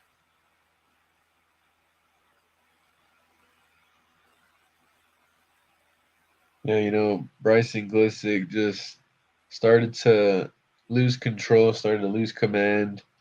So they went to Colin Ward, and Ward just not able to locate his pitches like he would want to. Of course, hitting one of the Indians, and Yeah, so we're gonna try out a third pitcher here in this ball game. Yeah, like you said, it looked like Ward was having a tough time finding his control. Walked 2 batters, walked in a run. So just a little bit of an off day for Ward, but control, especially with pitchers, if your control is not there, it's very hard to pitch, especially against a good batting team like the Indians. With the guy he just walked, Pearson, has an incredible average, leading the team in hits. So just makes it very, very tough to already pitch to this team already with how stacked this lineup is, especially with Josh Ortiz coming up to deck, bases loaded, leads the team in RBIs. Great opportunity to add more to that. Satellites need to figure out a way to get out of this inning. Yeah, and with the score 8-2, you kind of get in the situation of having the run rule play in effect. Of course, that'd be in the 5th inning, but if this goes to a 12-2 ball game, that's the run rule already in effect, and the Satellites do not want this ball game to end early. Yeah, the mercy rule, 10 runs after the 5th. You got to be up at least 10 after 5. So it's a big chance for the Indians to kind of settle in and really, really take it to the Satellites and add on to that score. So big at bat here. A lot of implications for the rest of the game. That's another strike. Oh, strike. He swung, he said, the ump said. This Huizar makes another great stop there behind home plate. Very, very, very brisk wall-esque. Yeah, and Ortiz, trying to check his swing, but looks like he went around. There was a good pitch by the Satellites pitcher. Just a little bit on the inside. 1-1 here.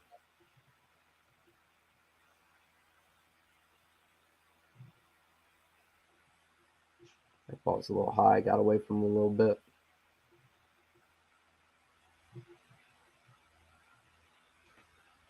Here's the 2-1. Bases loaded, only 1 out. Top of the 3rd. Another great stop by Huizar, man. He's had a busy day behind the plate there today, Dusty. Yeah, that one just low, and a great save there by Huizar, able to save another run. Yeah, he's done that a couple times today.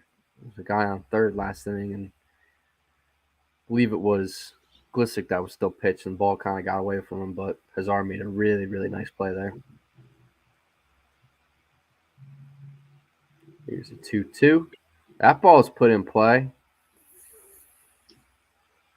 Is it going to drop? It drops in right field. Another run scores. Great little bloop shot there by Ortiz, Dusty. Yeah, and only able to score 1 run because you just didn't know if it was going to drop or not. So the runners had to hold, but nevertheless, another run scores, and the Indians go up 9-2. 9-2. Still only 1 out. There's a great pitch there. Great starter pitch for the Satellites. It's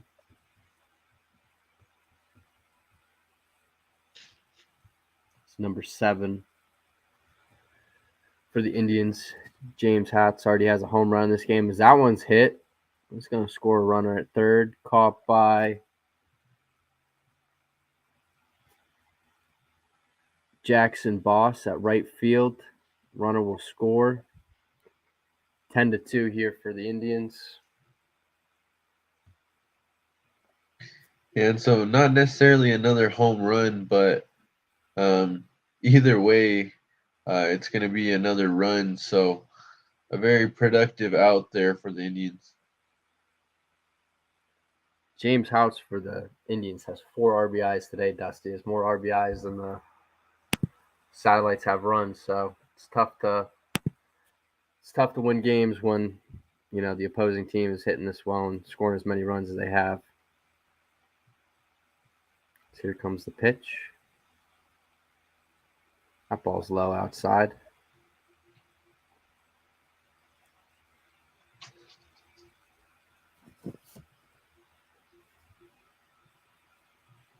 Here's another pitch. That one's a little low. Pitcher wanted that, but ump said, well, that's a little low.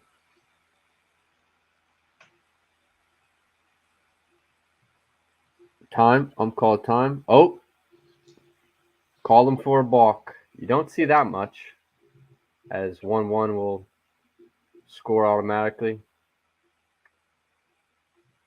It looked like you balked there, Dusty, or was that more of a delay there by the pitcher? It didn't look like he,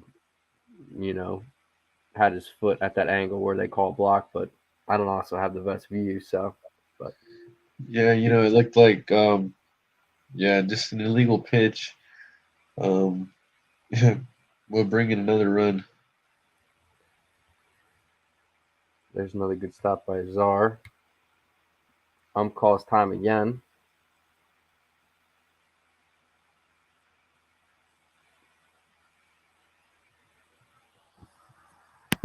Yeah, so now I believe it's 11-2. So, runner at second. Got to put the mercy rule in effect. 11-2, 2 outs. Nice pitch there by Satellites.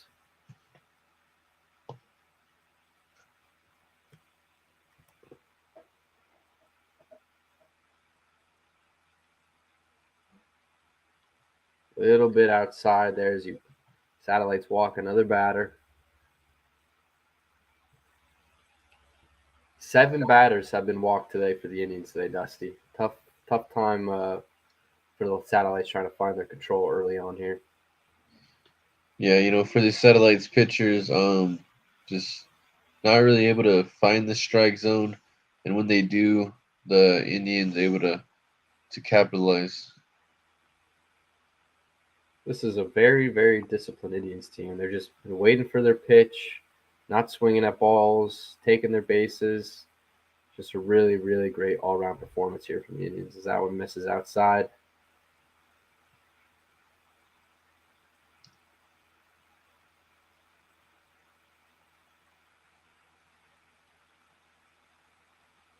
Here comes the 2-0. Checked his swing. Second base ump said didn't go. I would say it did go.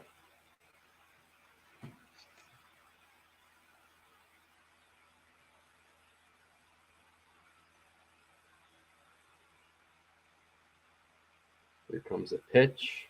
Strike. Strike 2 there for the Satellites. One more strike to get out of this inning. It's been a very, very tough inning for the Satellites.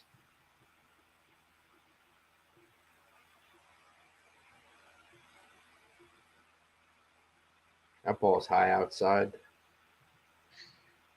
Yeah, and like you said, a very rough inning for the Satellites, and you just want to,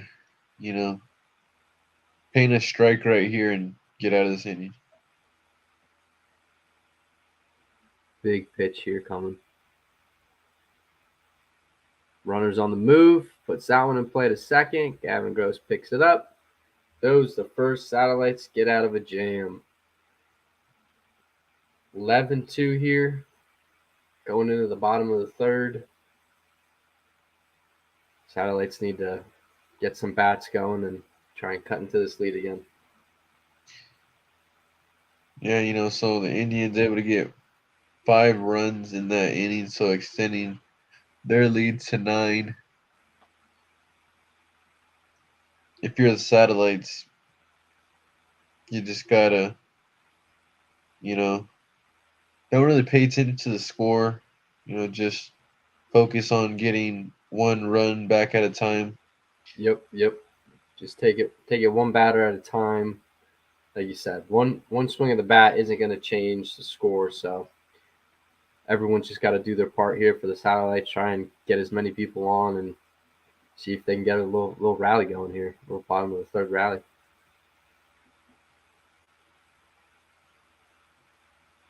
Looks like Lopez is still on the mound for the Indians, pitching really, really well today.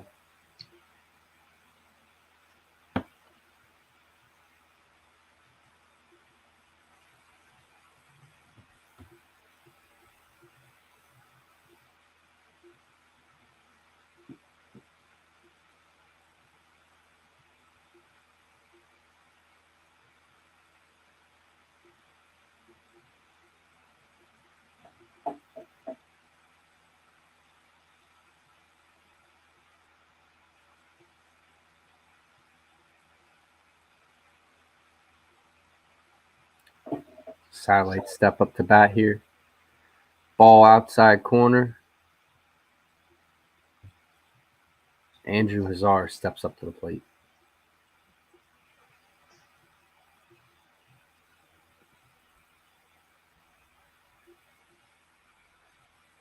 Or Bradley Farrell, I apologize. Bradley Farrell steps up to the plate. Sees ball one there. That ball's fouled off to the left. He liked that pitch. He liked that pitch a lot. Just got underneath it too much. Yeah, and Farrell, third in batting average on the team, batting a 385. Oof. Ump gives him the call on the left side. Left outside. Looked a little bit too far outside, but the ump liked it. That one's low. Farrell battling here. So Bradley Farrell, with a 484 on base percentage, a good chance to get on base right here. As he does, he dropped. Oh, that was close. That was really close. Ump rings him up. Farrell thought it was ball 4. Tough there. Two really close calls on that at bat. Yeah, it might have been a little bit outside, but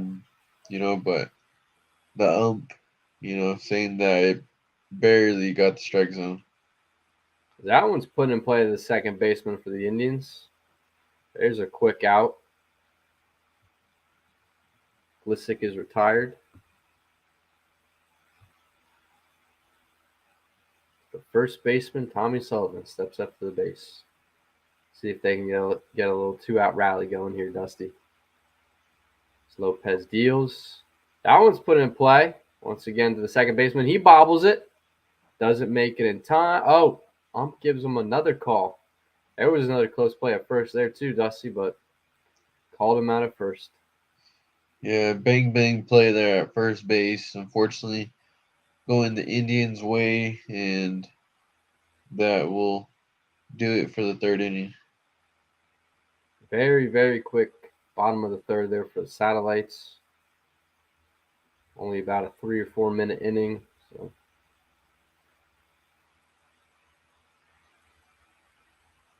see if they can limit the damage here and try and get out of their first clean inning here. Yeah, and so if you're the Satellites right here, you just gotta really think that they went and got a 1, 2, 3 inning. Let's do the same. Yep, gotta have that mindset. Just get them out, and like you said, throw strikes, because it seemed like this Satellites team has walked more hitters than they're accustomed to. So who's ever pitching for the Satellites just has to trust their defense and let them get outs, because it's just been a tough day today in terms of control for the pitchers for the Satellites. Yeah, so a whole different ball game from yesterday to today. Of course, Satellites doing really good against Lacrosse, able to get that win yesterday, trying to bring that momentum into this one. But Glissick, he just got off to a rocky start. Yeah, got off to a rocky start. Had a couple first two pitches hit batters, and then gave up those back-to-back home runs. So had a rough day, but looks like Tommy Sullivan, first baseman's going to come out and pitch for the Satellites. I'd say 8. Yeah, that's it.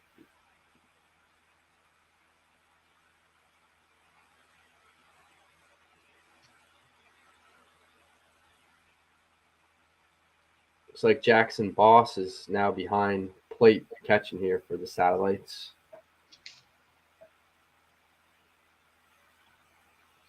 And so a couple of changes here for the Satellites, maybe. Start things around, try to potentially, get things going.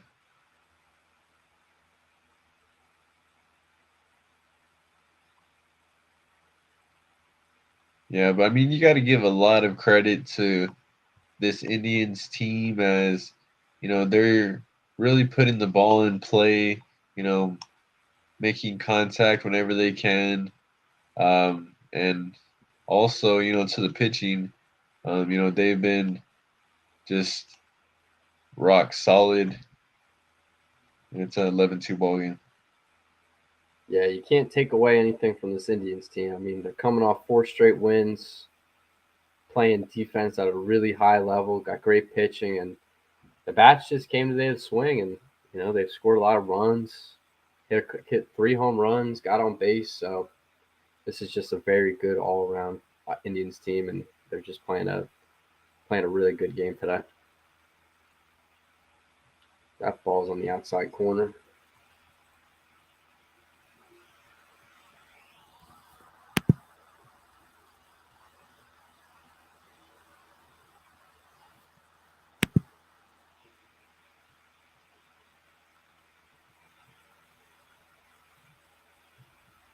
Another outside corner pitch here for Tommy. Yeah, and as you said, the Indians coming into this game with that 4-game winning streak, they just really brought the momentum. And just as I said, for the Satellites, they got to, jump on the Indians. It kind of went the other way around. Yeah, and there's another hit batter, Dusty. 5th hit batter by the Indians today. So the Satellites as a whole have just had a tough time finding their control today. Yeah, it seems like almost every pitcher, just has had, nerves, and it's just really got the best of every single pitcher that the Satellites have had in this ball game.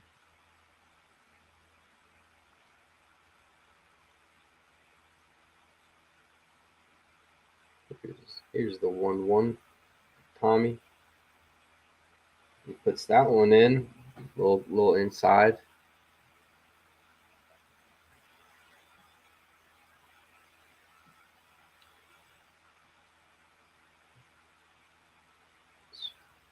Indians take a little bit of a lead off from first. That's another inside.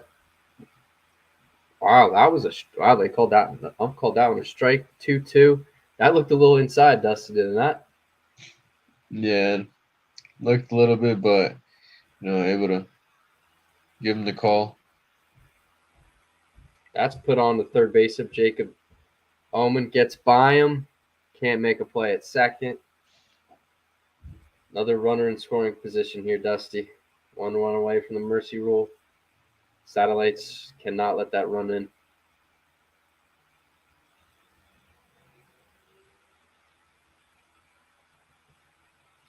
Here comes AJ Vasquez, his 4th time up to the plate.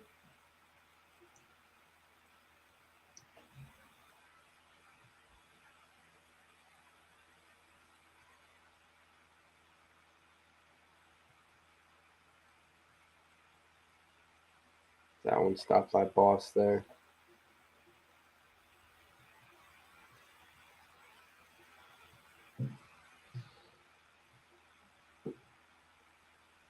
Here's the pitch from Sullivan. That ball's fouled back. Another inside pitch there for Sullivan, but Ties up Vasquez.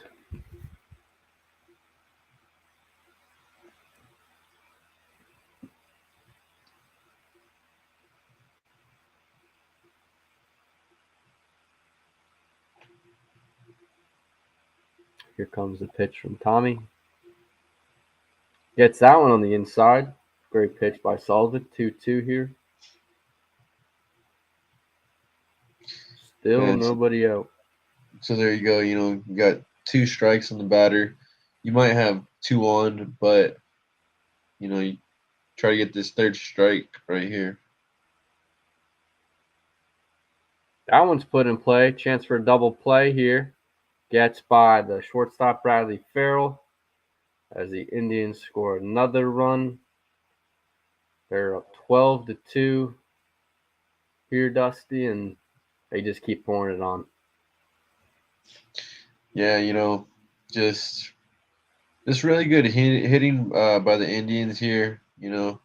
Able to just put the ball into play and make things happen as an error right there by the shortstop, and the mercy rule is in full effect. Here comes a pitch by Sullivan. That one's kind of a check swing there. Still fouls it back. Yeah, that one looked like it almost got the camera. Yeah, almost took out our only camera there, so that could have been disastrous. But here comes Sullivan with the next one. Another inside. Great stop by Boss there. Here's Tim Royton up for the Indians. Got on base last time.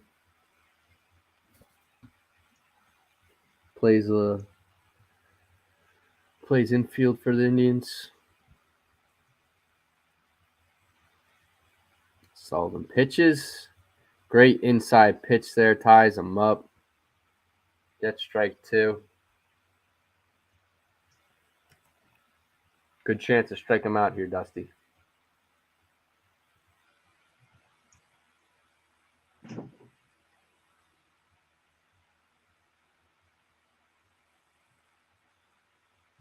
That one gets by Boss. Runners advance.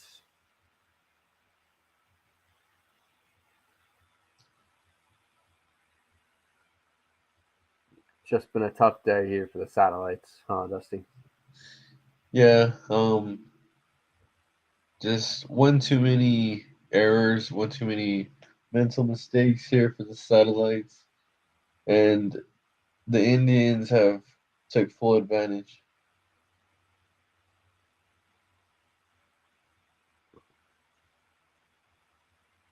Here's the pitch from Sullivan. That one swung on and missed. There's a big strikeout for Tommy Sullivan. First to the top of the 4th.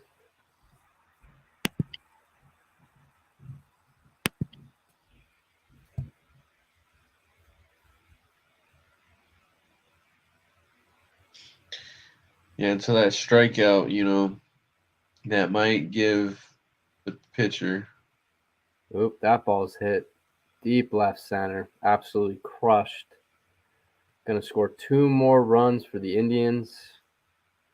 Stand-up double.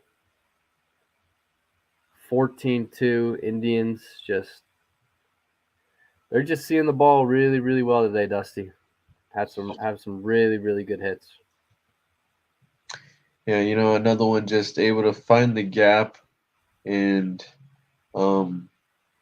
yeah, bringing home 2 more runs. Just has been a clinic here for the Indians.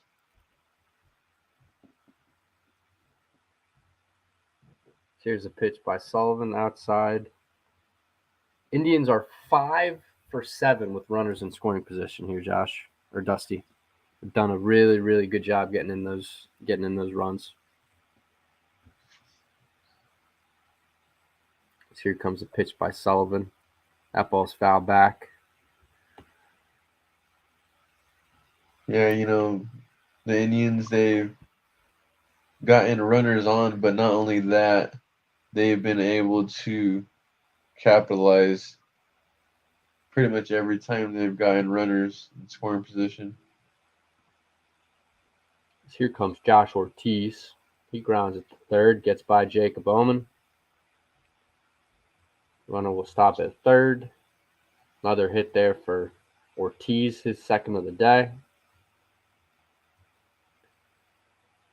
The Indians are just making really, really good contact here, Dusty, and just making it really hard for the Satellites infield to get to those balls, and not much they could do there.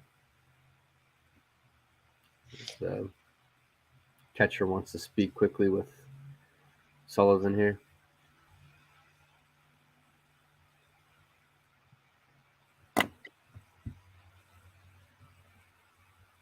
Yeah, whether it's been finding a gap, just put it into play, making the defense make the plays.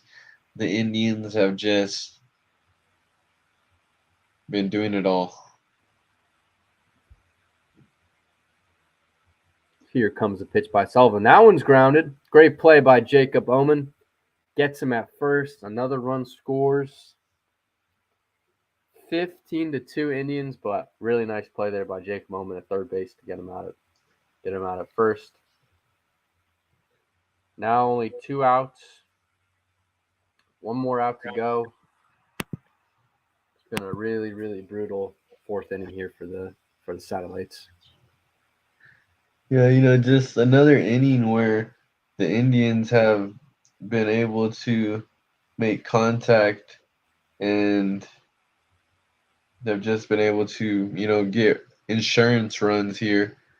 Here in the top of the fourth. Sullivan wheels, deals, another inside pitch, Dusty. A lot of inside pitches today. Just having a tough time throwing those inside pitches. Here Sullivan goes again. Calls it a strike. Really, really good pitch there by Sullivan.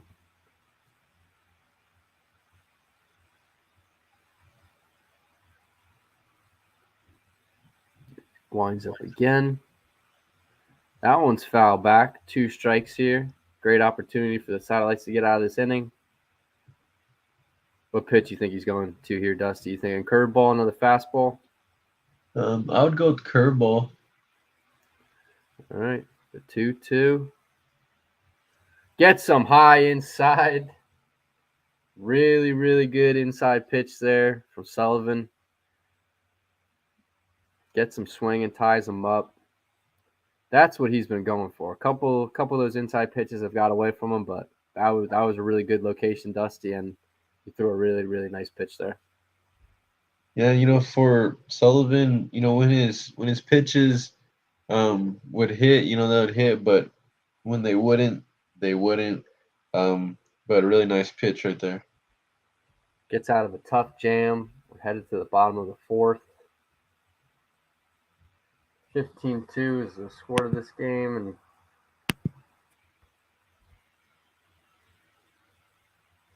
as you know, the fifth inning, once we get into the fifth inning, there's a 10-run mercy rule. So if this game stays like this going to the fifth, it will be over by then. But Satellites just need to get on base and see if they can start a rally going here, because they're going to need a big time rally here, Dusty. Yeah, for the Satellites, it's almost like they're down to their final 6 outs. They just gotta really try to get things going right here. Is down 13. Here comes Jackson Boss stepping into the plate. He takes that one for strike one. Boss has the highest average on this team, Dusty. 400 average. He takes a big swing there, strike 2. This is the guy they want up to start him off, because he does get on base. So let's see if he can still get on here as the 0-2 comes. A little outside here. Ball 1. Yeah, and as you said, Boss, he gets on base. the second most on the Satellites team, getting on base half of the time. Yeah, does a really good job waiting for his pitch, being disciplined, not swinging at balls outside the zone. Jackson Boss, really, really good ball player. Yeah, you know, See what slugging percentage at 500. as he rips that one just foul. Oh, he got good contact on that one, Dusty. I thought that one was going to get past the third baseline, but just went foul. Yeah, as you said, you know, really good contact there by Boss. Just a little out in front, a little bit early, you know. Here's an inside pitch. 2-2 here for Boss. Played a little right field early on today, but then moved to catcher. That one's ripped. Just foul again. He's just a little early on these Dusties. If he waits a little bit longer, that ball's going to be there. He's just a little bit early here.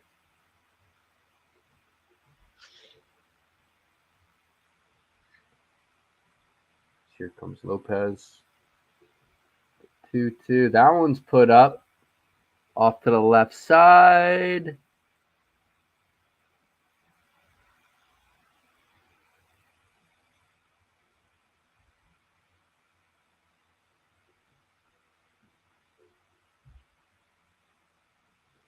It's like Boss fouled that one off to the left side. Yeah, it looks like Shimmy just foul as gets ahead of another pitch for Boss right here. You know, just wait on just a little bit more and you can make good contact. There, he swings that one on. Third baseman for the Indians makes a nice grab. Gets him at first. Really, really nice play by the Indians infield there.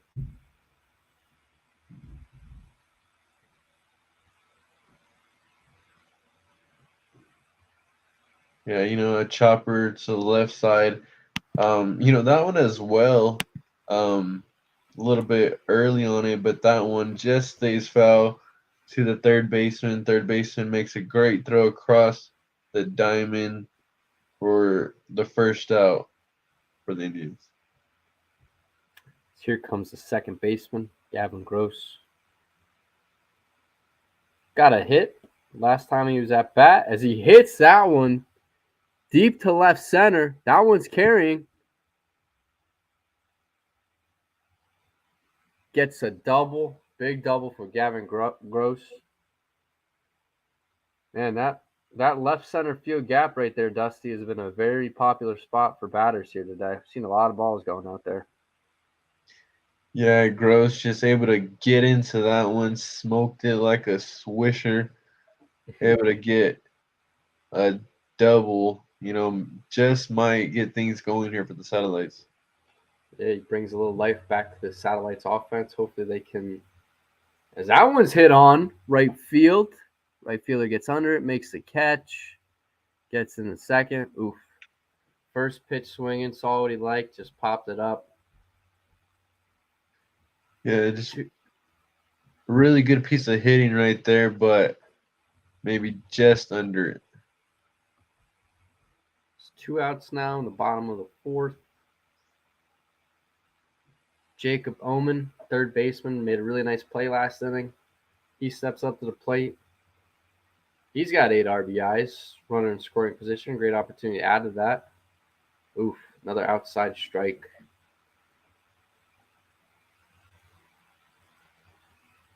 0-1 here for Omen.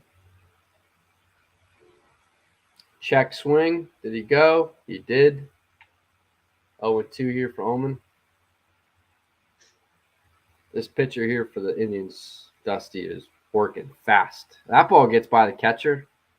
Satellites advance to third. He's got a very, very quick wind-up and routine, Dusty. Likes to get into that pitch motion very fast. Yeah, and able to work the count in his favor as, you know, started this at bat 0-2, now 1-2. That ball is flung on to center field. Center fielder gets under it, makes a nice catch. Satellite strand a runner.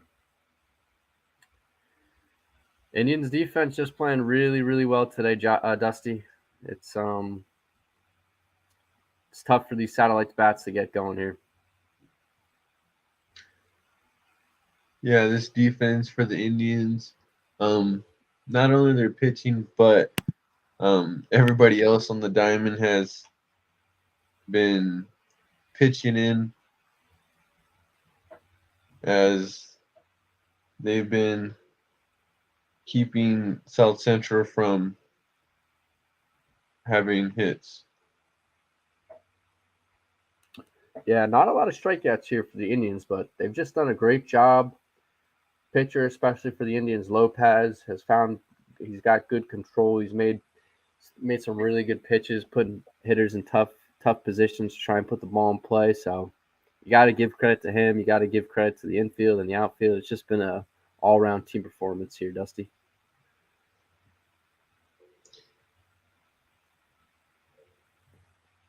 Looking forward to see how the Satellites can end this game here. You always want to finish strong, even though you're losing. Even though it's been a tough game, you don't want to just give in. You kind of want to have a good inning here to leave a good taste in your mouth. So let's see if Sullivan can get a quick inning here. Hopefully first clean inning of the game. Satellites have let up a run in every single inning, so let's see if they can go clean here and not add any more runs. Yeah, and if you're the Satellites right here, you really want to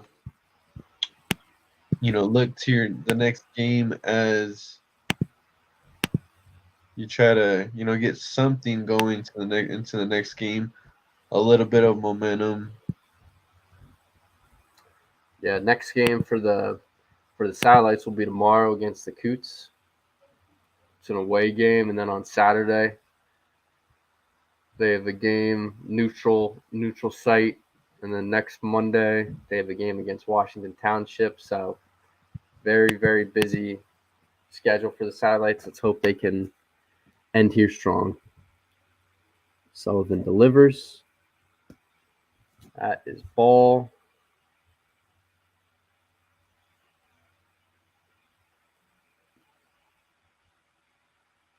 Here's the 1-0. There's another ball.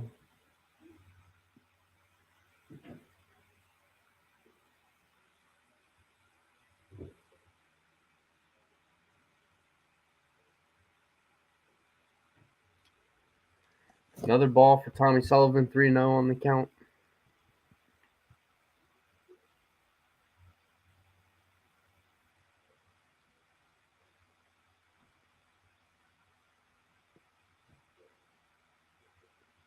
Gets the inside pitch. Batter thought it was a ball, was about to take off the first. Ump said, nope, you're going to stay right here. There's Trevor Albee, outfielders coming in to hit here for the Indians.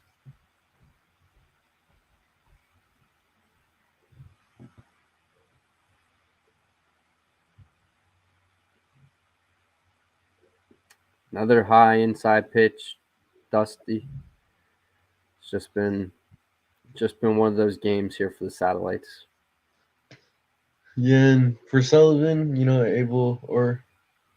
actually fell behind in the count, 3-0, able to get 2 strikes, make it a full count, but unable to finish him off. There's a nice play by Boss, preventing the runner from advancing. He's made a couple great plays back there behind home plate.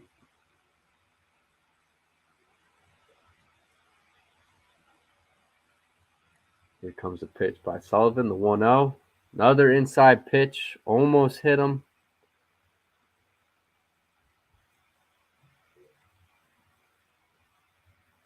The 2-0 is upcoming. There's a strike for Sullivan. Really good pitch on the outside corner.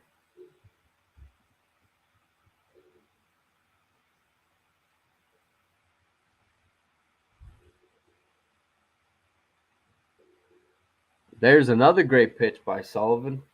Looks like the same location there. Gets another called strike.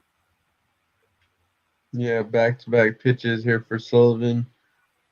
Able to work the strike zone and, hoping to get a strikeout right here.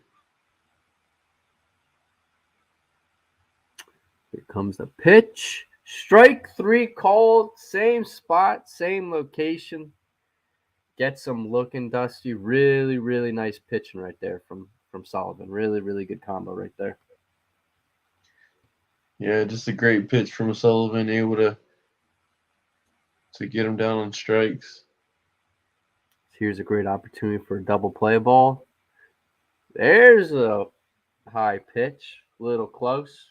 Ump said it was a little high.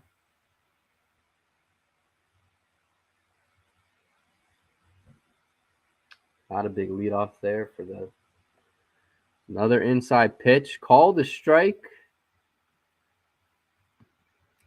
There's that inside location he was looking for. 1-1 here for Sullivan. Boss makes another great stop. Runner going to second. Safe at second. Takes away the double play ball. Really good base runner from the Indians here, Dusty.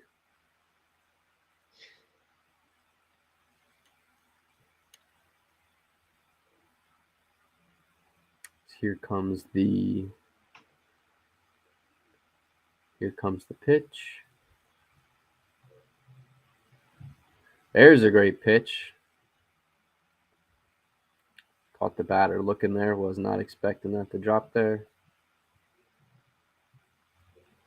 Yeah, Sullivan able to locate that one on the outside corner. That one gets away from him a little bit. High fastball.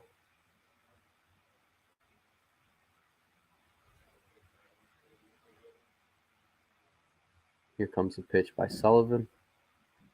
That ball swung on and crushed down the left field line as the Indians are going to just keep adding on to that score. 16-2 Indians. As that ball was crushed down the left field line, Dusty. Not really much Jacob Bowman could have done with that. Yeah, just really good piece of hitting going down the left field line. Looks like Satellite's manager maybe thinks that might have been foul, as he was chirping to the official. It's tough because there's no umpire on that third baseline, so it's really the home plate umpire's call there, and he's focusing on the pitch and then quickly has to turn his head over. So just a tough call there for the umpire. Doesn't really have the best angle, but not much can be done when you only have two umps, so you just got to make the most of it. And really, really good piece of hitting there by the Indians.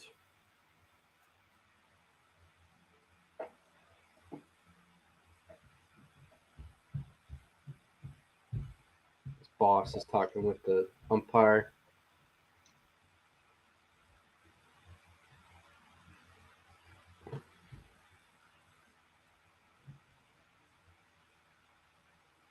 Here's a great pitch by Sullivan. Still composed, giving up a couple runs, but still very composed here. Bounces that one in. Great stop by Boss again.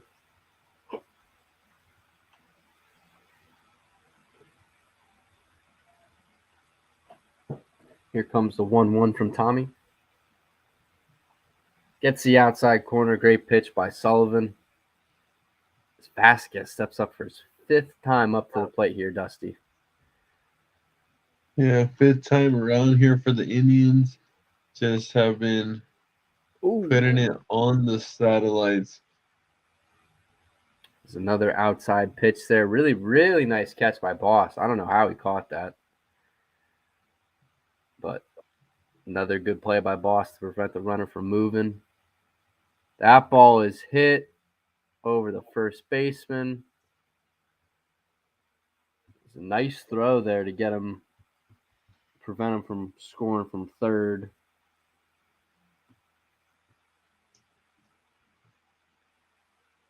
Really nice play by the right fielder. Hazard there was playing catcher, did a double switch. Nice play in right field.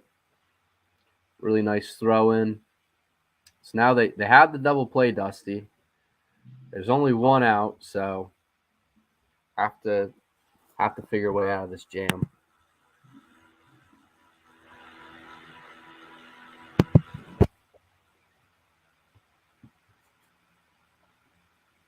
That one's hit towards the third baseman, Jacob Omen. Can't make the play. Ball's fouled out to the left. Still only one out here, the top of the fifth.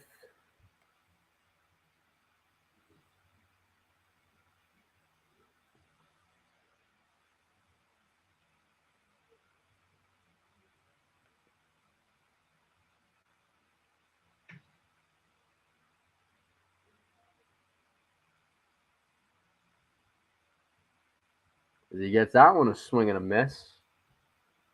Good pitch there by Sullivan. Haven't seen many of those today, Dusty. Haven't seen a lot of whiffs from these Indian batters, but good sign there from Sullivan to get him the swing and miss there. Runners take off from second. Another behind the batter. Another great play by Boss.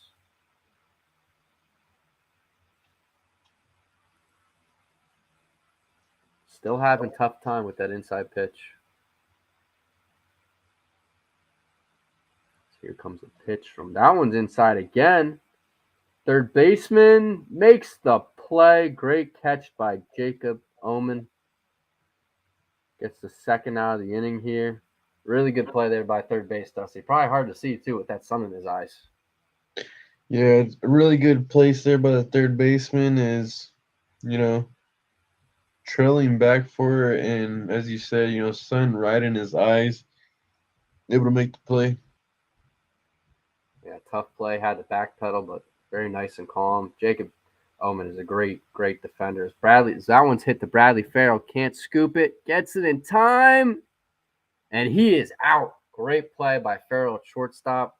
Dusty, and they get out of that jam. Prevent the Indians from adding more runs as they go to the bottom of the fifth. It would be a pretty hefty comeback if they could tie this game, Dusty, but they're gonna need a lot of runs.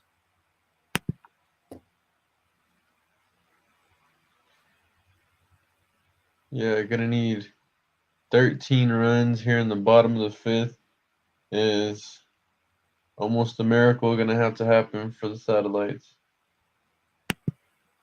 If not 15, or if not 13, then they can still score 4 and then push the game on a little bit longer to get into the 6. But I don't know. This kind of feels like the Indians are just in full control of this game, and it's gonna be an uphill battle for the Satellites to try and get back in this. Yeah, the Indians feeling like they have all the momentum in this game. It's going to be really tough for the Satellites. Yeah, the Indians set the tone in the first inning, scored 4 runs, hit 2 back-to-back homers. Really kind of got on early and grabbed the momentum early, Dusty. But, hey, the Satellites came in that first inning, and they got 2 runs, so they fought back, but the Indians were just too much, and they've kind of opened this game up. But still 3 outs left. I mean, you got the top of the lineup here with Brandon Young, so just try to be confident and, don't hang your heads. There's still a lot of baseball left in the season, so let's see if they can just have a good 5th inning here. As that ball is high. Ball 1.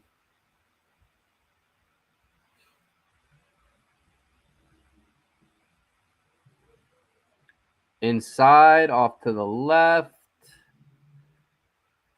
It also seems too, Dusty, these Indian pitchers, just the control that they have today is, I mean, that was a pinpoint inside fastball, and he got it right on him where it almost tied up Young there. So these Indian pitchers, got to give a lot of credit to them and kind of tip your hat to them because they've had a really, really good day behind the mountains. That's another great outside pitch. He's just picking his corners today, Dusty. Here comes the 0-2. Nice little battle here by Young.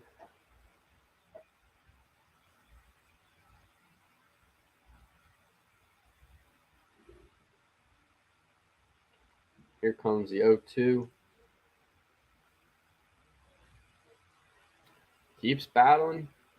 He's fouling off some good pitches, Dusty. Those are good pitches, but Young's just knocking them foul, making this Indian pitcher throw a really good pitch here. So let's see if he can take one. Oh, and that one comes in. That hit him. Looks like he just got out of the way of that. That looked like for sure it was going to come in and hit him. Yeah, almost hit by a pitch, able to get out of the way of that one. That is not what you want if you're an Indian right here. He puts that one in play to the third baseman. Really, really nice scoop there at first. Man, this Indian's infield is playing very well today, Dusty. Yeah, nice throw from third base, but very nice scoop there for the first baseman as they get the first out of the inning. It's the nice thing about being is that one's put in play. The shortstop gets him at first again. Just really, really good defensive game by this infield. But that's the nice thing about being a catcher, a lefty first baseman is, you kind of have that luxury where you can adjust your feet. First baseman there for the Indians kind of could stretch out a little bit on that side and had a really nice scoop. Reminds me of a little bit of Anthony Rizzo there. So really, really nice play by the first baseman there. The Satellites are down to their final out here. There's a curveball in. Strike one.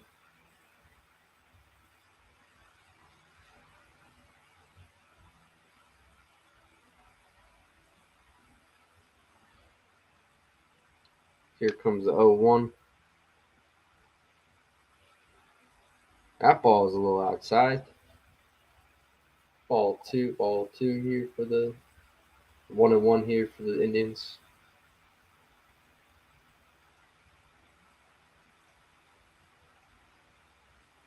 Yeah, and so it looks like the Indians pitcher, trying to get himself gathered back together, trying to get himself situated. Yeah, he is. I mean, he has a little leniency, about 13 runs he's up, so he can afford to miss some pitches, but you like to see him end strong here and throw some strikes, as he did right there. As the Satellites are down to their final strike. That one's outside, 2-2 here. I like that the Satellites team hasn't given up, Dusty. I mean, down 13 runs, that's not easy to endure, but hey, they're still in there, swinging the bat, playing hard. That's what you like to see out of a young team. There's a really good pitch. Called ball, a little low. 3-2 count.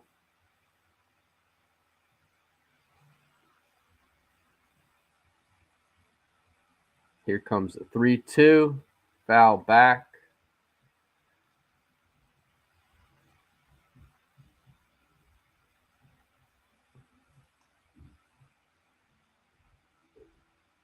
Just want to end on a good note if you're the Satellites. You don't want to end up.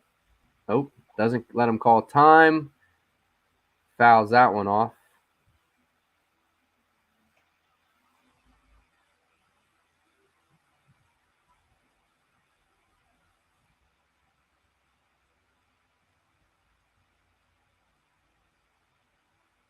And he hits him. First or second hit batter of the day here for the Indians. Comes with 2 strikes as well, so we're going to have at least one more batter here.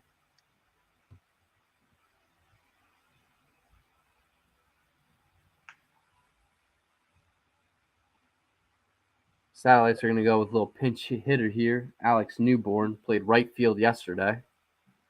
He'll come pinch hit here in the 9th as that one's outside. You got to give it up to the Satellites team, Dusty. They could have given up and just taken the loss, but they won't go down easy as that's called strike as runner will advance to second. They're playing with a lot of heart is what you like to see out of a young team. So hopefully they can use this as motivation for the next game. But always like to end on a strong note. Next pitch comes. That misses. 2-1 here.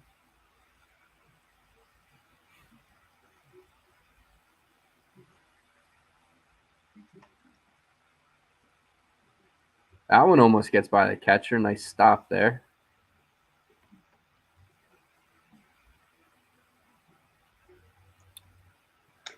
Yeah, and as you said, if you're the Satellites right here, you just really want to end on a good note. There's a great pitch by the Indians. Satellites are down to their final strike again. Can they keep battling? Here comes the pitch. That ball's put in play. Foul a little bit over the... Oh, and it drops. Catcher lost it in the sun. Couldn't really see there, Dusty. Just kind of a mental error there. Had the whole infield in, and no one kind of seemed to go towards the ball. So we will play on. Yeah, it looks like that might have been the catchers, but either way, none of the Indians going after that one, and we will continue. That one's put in play. Deep to center. And this ball game is over. Indians win 15-2. Satellites didn't go down easy in that last inning, though. They kept fighting, but story of the game was those home runs by the Indians early on and scoring with runners in scoring position. So the Indians are going to go to 6-4.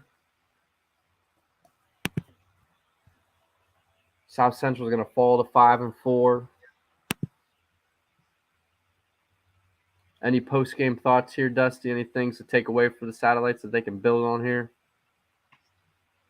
Yeah, I think that first inning was a really good inning for the Satellites. Score was only 4-2 then. But then of course, Portage, they started to pour it on. But I think for the Satellites, I think that you played a pretty good game, despite the score, and you just got to look towards the next game. Yeah, it was a very, very strong hitting performance by the Indians. Really smart discipline at the plate. Swung at pitches inside the zone, and you got to give all the credit in the world to them. You got to give credit to Lopez, their starting pitcher. Pitched really, really strong in this game.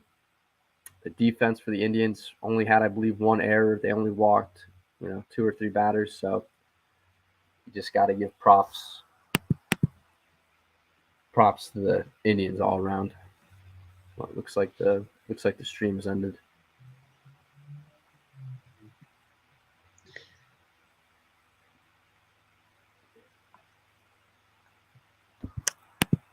Yeah, of course the Satellites, getting that win yesterday, so this one stings a little bit less.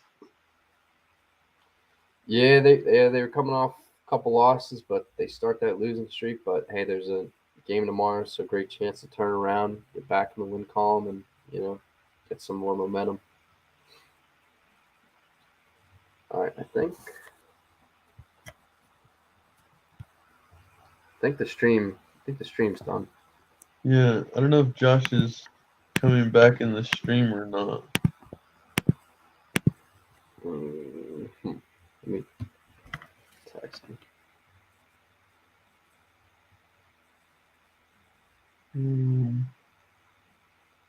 wait a minute or two and then. Yeah, I'm gonna see. I'm gonna text him. Is the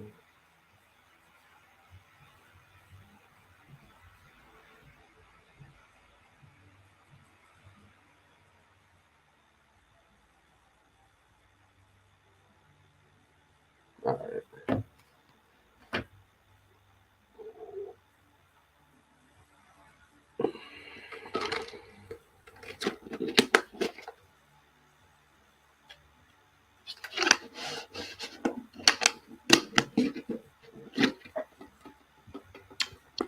You calling the game tomorrow too, Dusty? Tomorrow, I might be able to, but I might have to do something.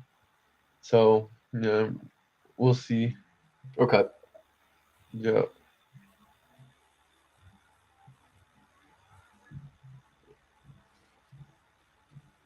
So do you do like the what do you do with Josh? Do you just do like the broadcast and do you do like the podcast too? What do you kind of what do you kind of do here? Yeah. Yeah, I've been doing broadcasting for baseball and then a little bit of softball. Mm, I've been doing some of the podcasts. okay. Do you do it for like through your school or do you do it like as a paid thing? It used to be through the school, but I had graduated in December. Oh, nice. Okay. Yeah, with my bachelor's. Oh, nice. Where'd you go to school? Do you know? Have you heard of New Mexico State University? Oh, you went there? Oh, cool. Yeah. Yeah, I know New Mexico State. Nice. Yep. Go Nice. Aggies. Yeah, go Aggies. Yeah. Yeah. What did Yeah. what'd you major in? In journalism. Oh, journalism? Oh, cool. Okay.